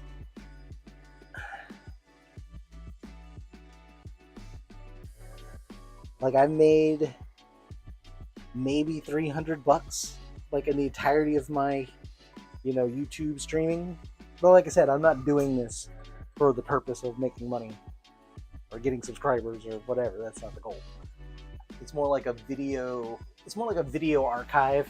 It's kind of the way I think about it. Yeah.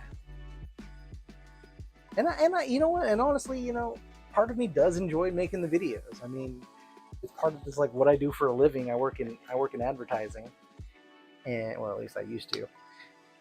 And my current job is not advertising, just pixel pushing. But anyway, the what was I saying?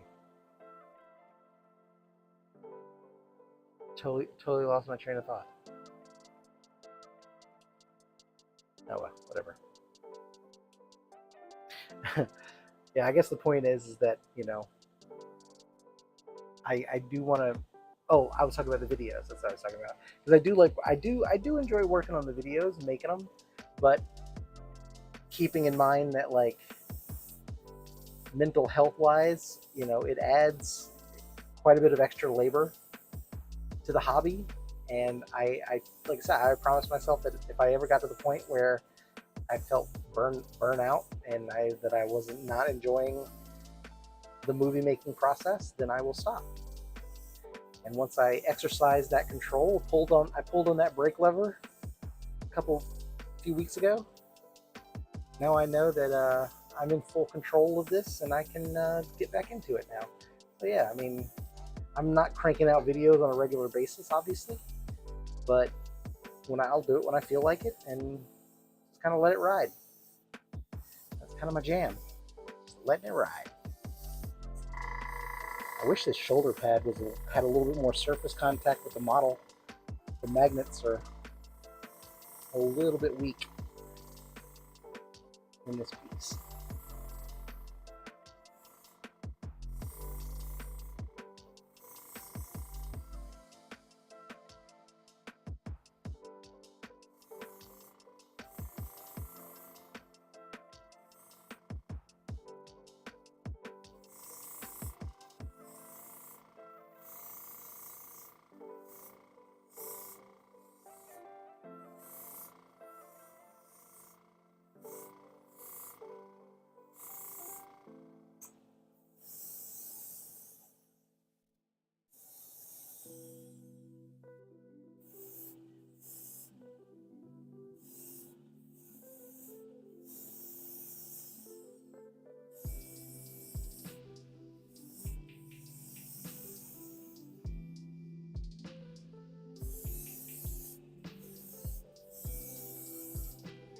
I always over prime it. Ouch, because I like it. This Vallejo primer really levels out nicely. Like it smooths down pretty good. So I usually go a little ham on it.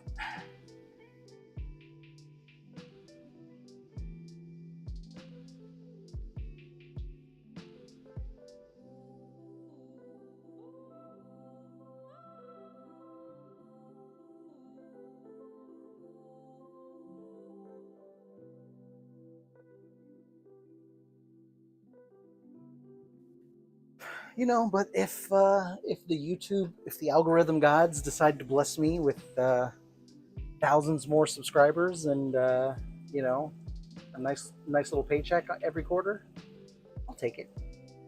I don't like the idea of like uh, what is it, the super chats and all that stuff. Like, you know, I appreciate it, but money's tight right now and people need it. Not saying I don't, but I don't know. Like I said, my goal is to not be a content creator here. I want to be a model creator, statue creator. But I enjoy hanging out.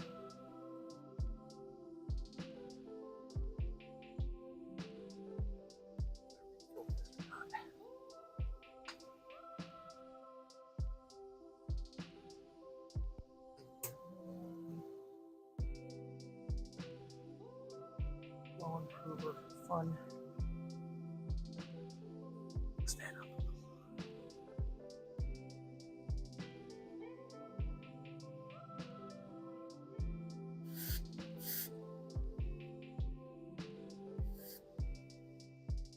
Yeah, the thing I run into with priming is that it's just so easy to just flood it that I usually just hose it down. And really the way you're supposed to use an airbrush is like this, you know, just right in that no paint zone, you know, just kind of just barely letting the paint out.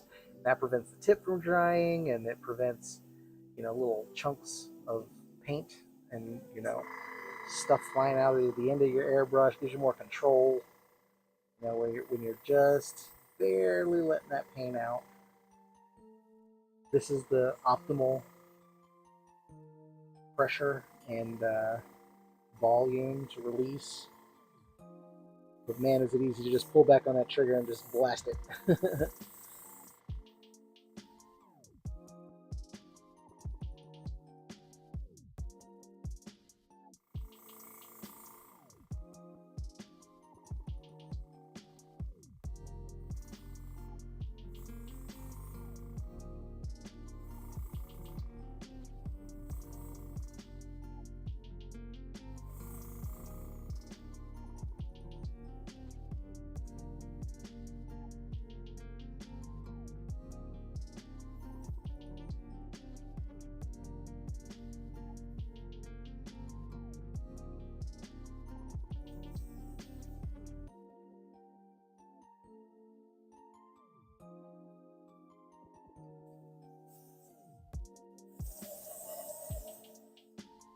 I usually don't paint the insides, but since this is leaving the house,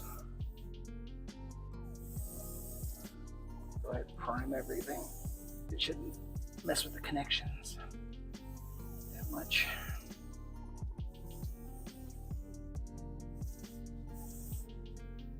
Magnetism is not going to be bothered by a layer of paint.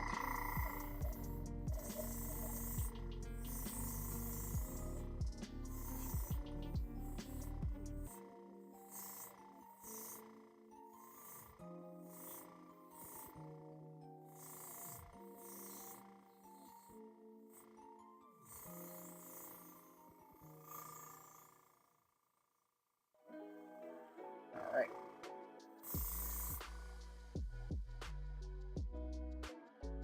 I'm not missing any spots.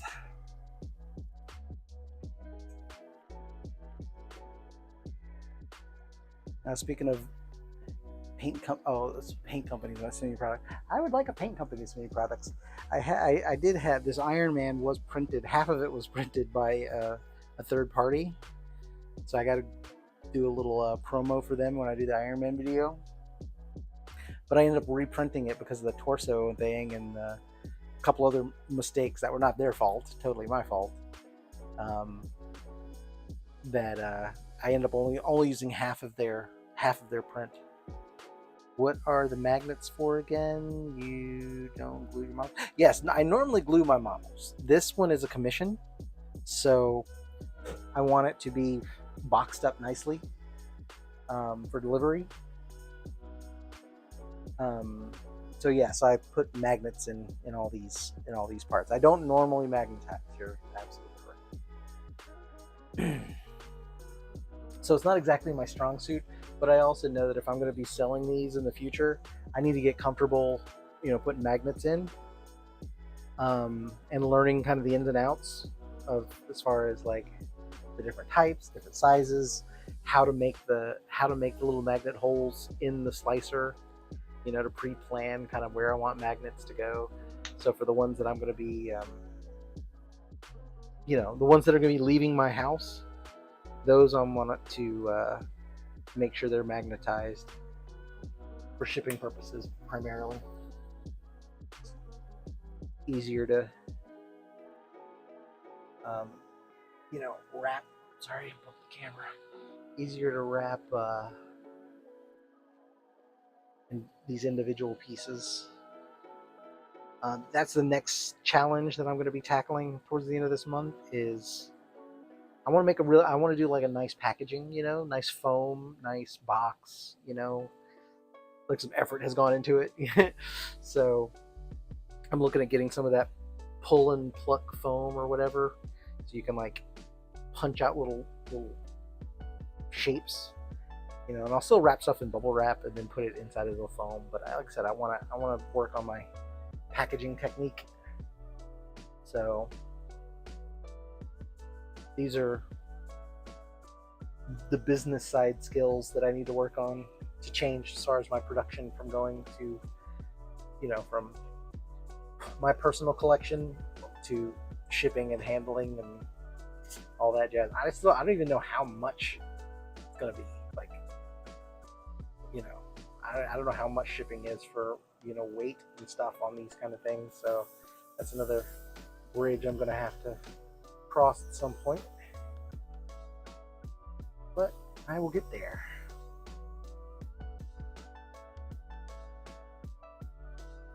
Oh, this primer hits and I see all these little spots that I miss sanding.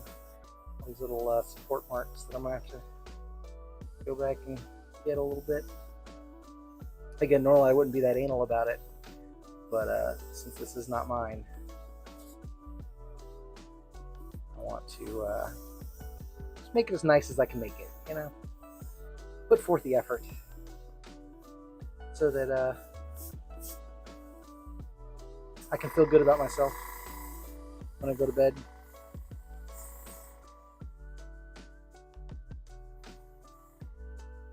Leave it all on the field, as they say. If you're into sport ball.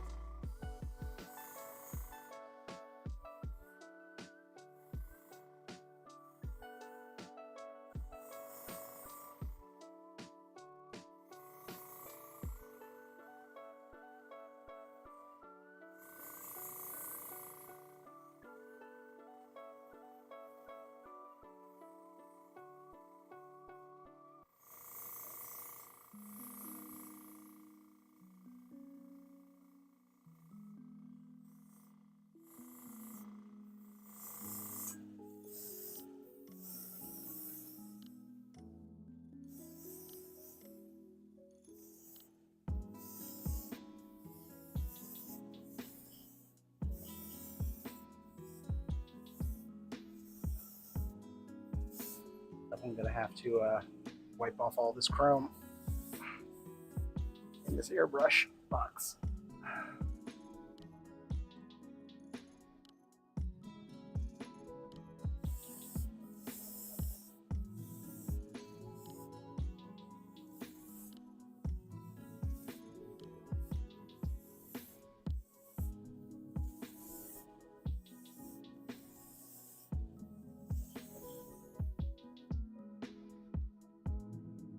Ooh, I hate it when it moves on the clip. That's good enough for the underside there.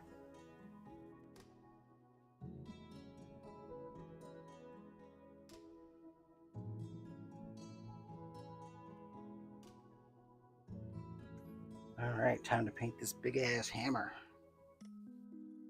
Yeah, this thing is bending the alligator clip. It's probably not safe, but don't have much of a choice.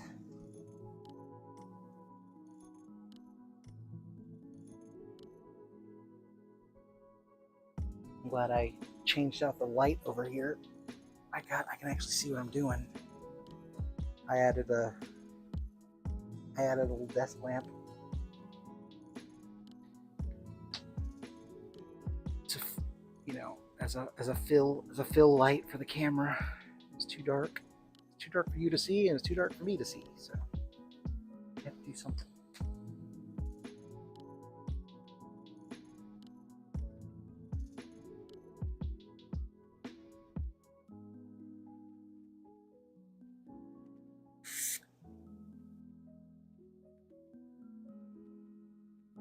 Alrighty.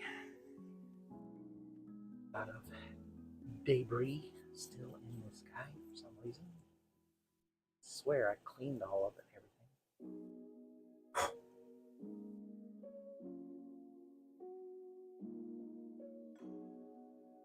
everything. Way down in there.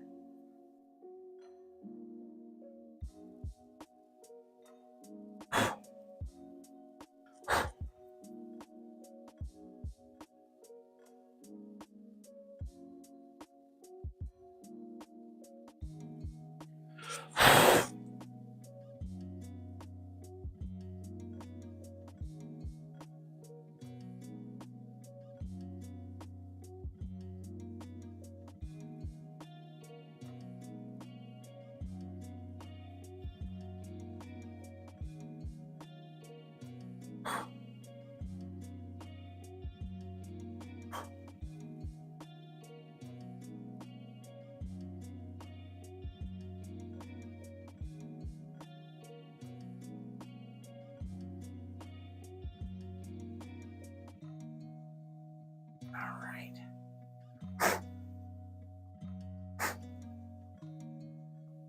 Don't get there.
All right,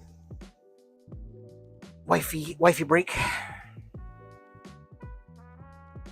I am gonna get all these little pieces primed before I hang it up for the evening.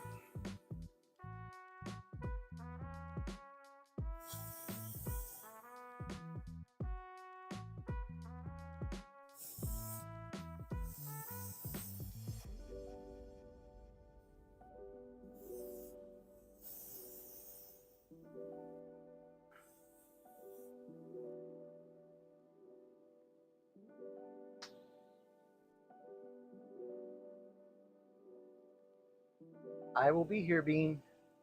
I will be here.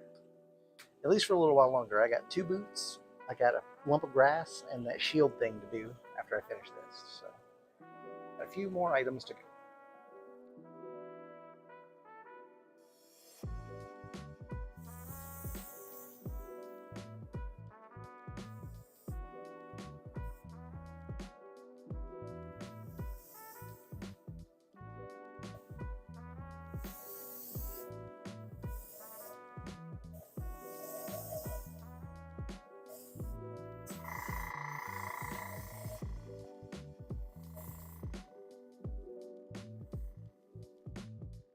Whoa.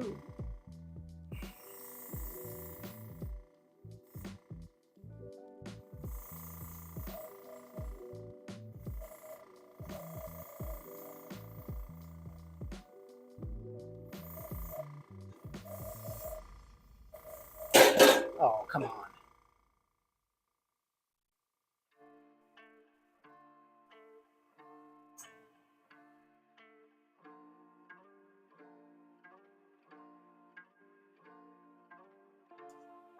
I knew that was going to happen. I just got to touch it.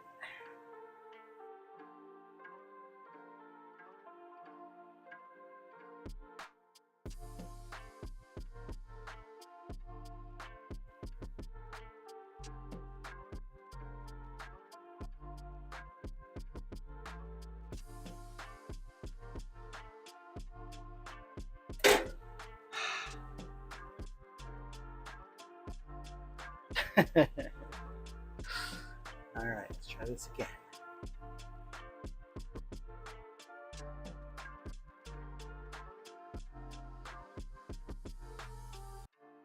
Try a different hole.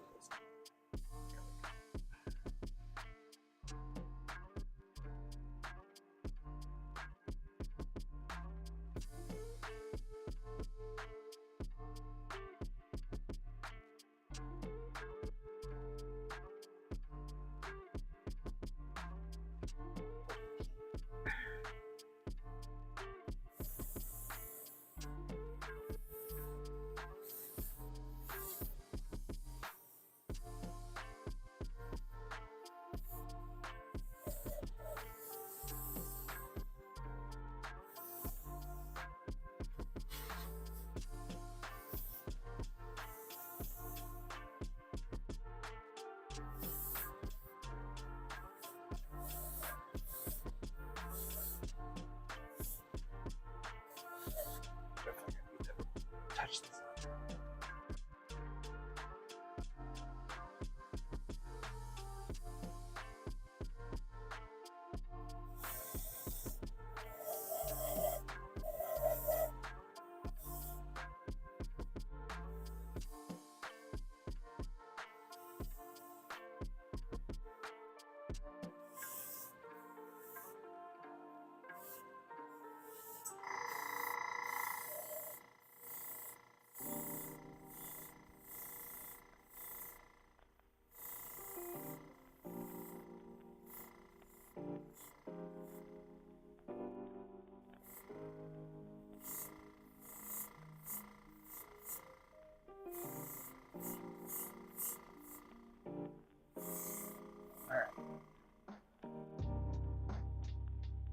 Please don't fall. Please don't fall. Please don't fall. You flip. You're not falling.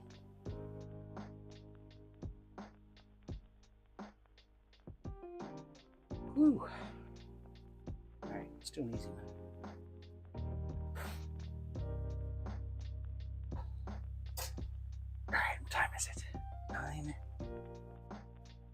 got a hard stop at 10:45.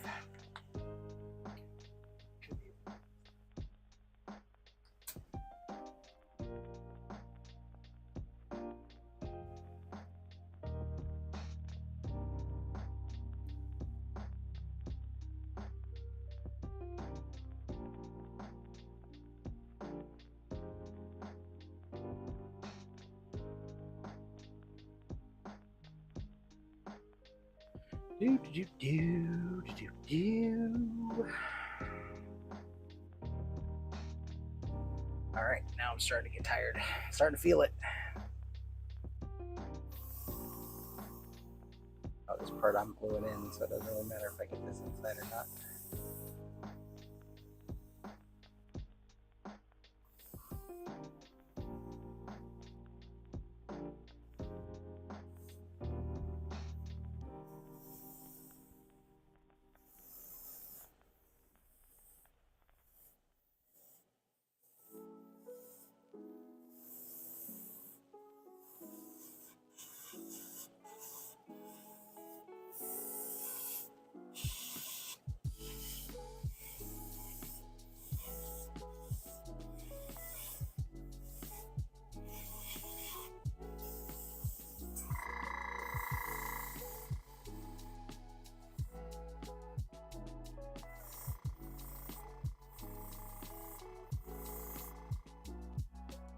A very well primed patch of grass.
All right, booties.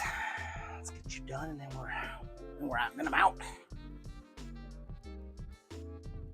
I've learned that you absolutely have to let this dry overnight, or you're just asking for trouble. But it's getting late, so it kind of works out.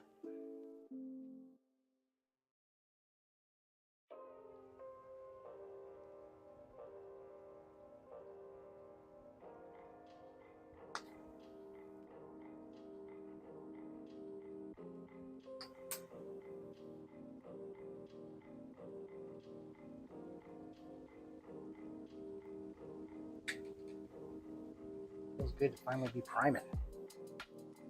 Said I've been stuck in pre-production. Seems like forever.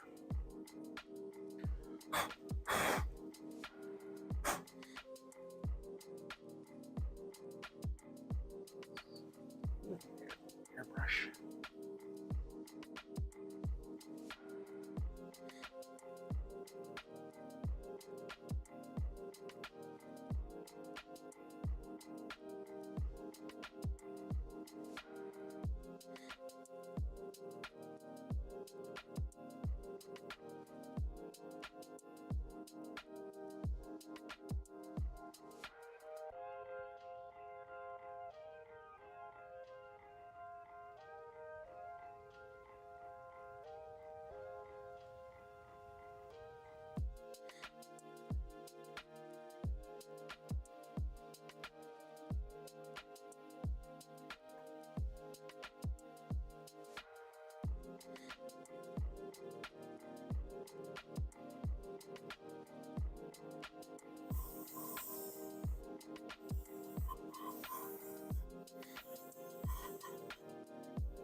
What's up, Raging Mando?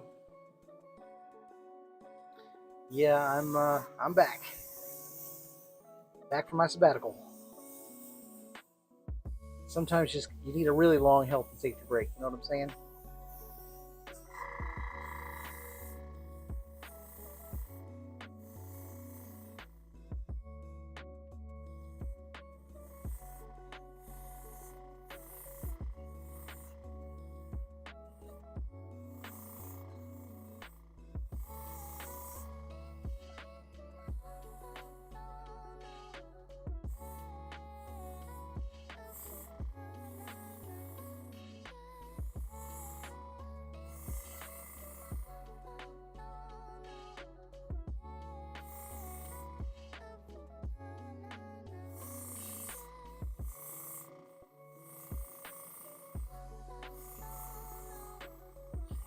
Well, it's nice though.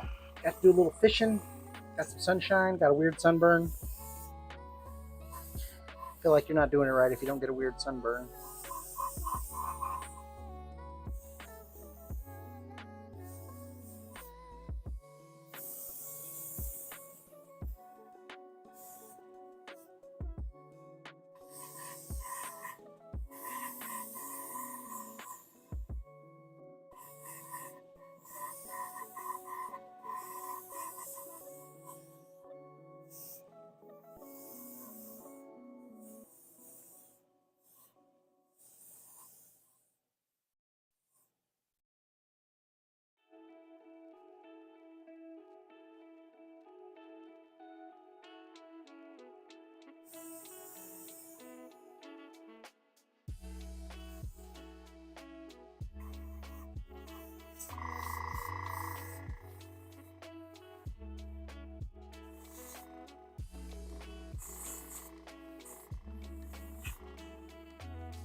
one more booty to go. We are done for the evening.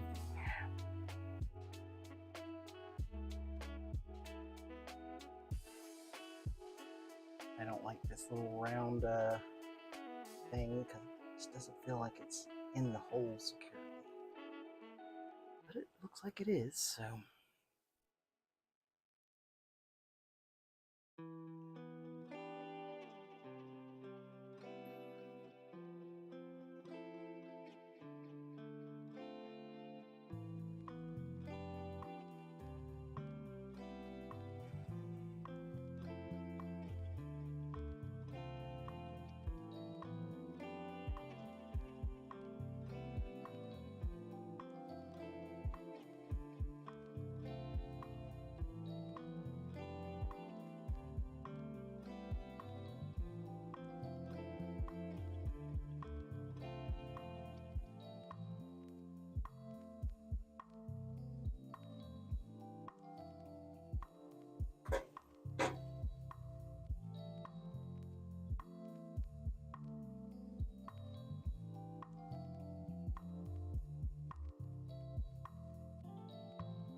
All right, last one.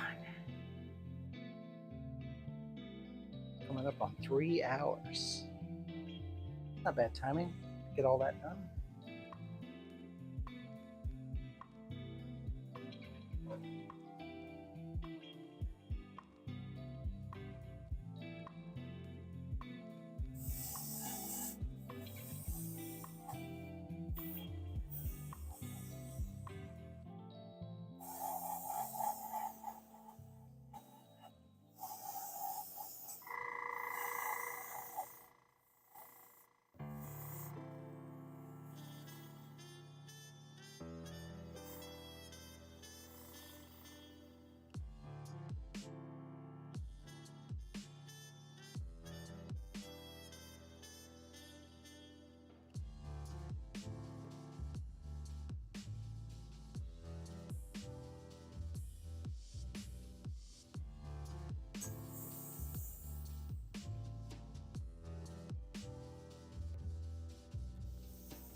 Alrighty. That's the game. What's up, Swedish Horde? You dropped in just as I'm about to punch out. Sorry about that.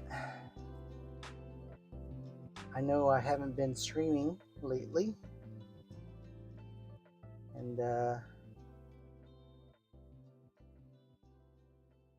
good news is that this this statue will be quite a bit of painting. Unlike the Iron Man, which is just, you know, a lot of electrical and candy paint. This will be a lot of fun stuff. It's got rocks, it's got fur, it's got leather, it's got grass, it's got wood, it's got all kinds of weird materials, different materials. So the next month is going to be, hopefully my goal is the next month will be full of streams as I'm painting through all these pieces, because it is quite a bit. But I am at a stopping point. I'm not going to stay streaming while I clean off this airbrush. Go ahead and end the stream here. Thank you guys for hanging out, coming back. I appreciate it. Appreciate you, being here and chatting with me on my first stream back. Feels good. I will. I'm gonna. These pieces need to dry overnight, and then tomorrow. I think I'm just gonna do. I gotta do some more pre-production on the base. I might stream tomorrow. I don't know. I gotta chrome out Iron Man. First, I gotta check and make sure everything, is fully primered. I am gonna have to go in here with a brush and hit some spots. So I may touch up the primer first, and then do my gluing and patching on the base. And at some point, I will chrome Iron Man torso while I'm in here. That'll take a few hours to dry. After I close up all the seams on the base, I'll have to prime everything again. At least prime all the seams.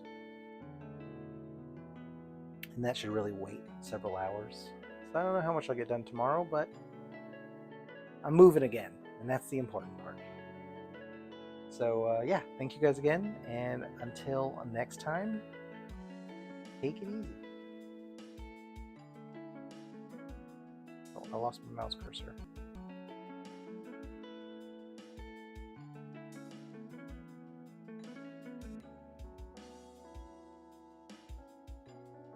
There it is. All right, now I'm stopping.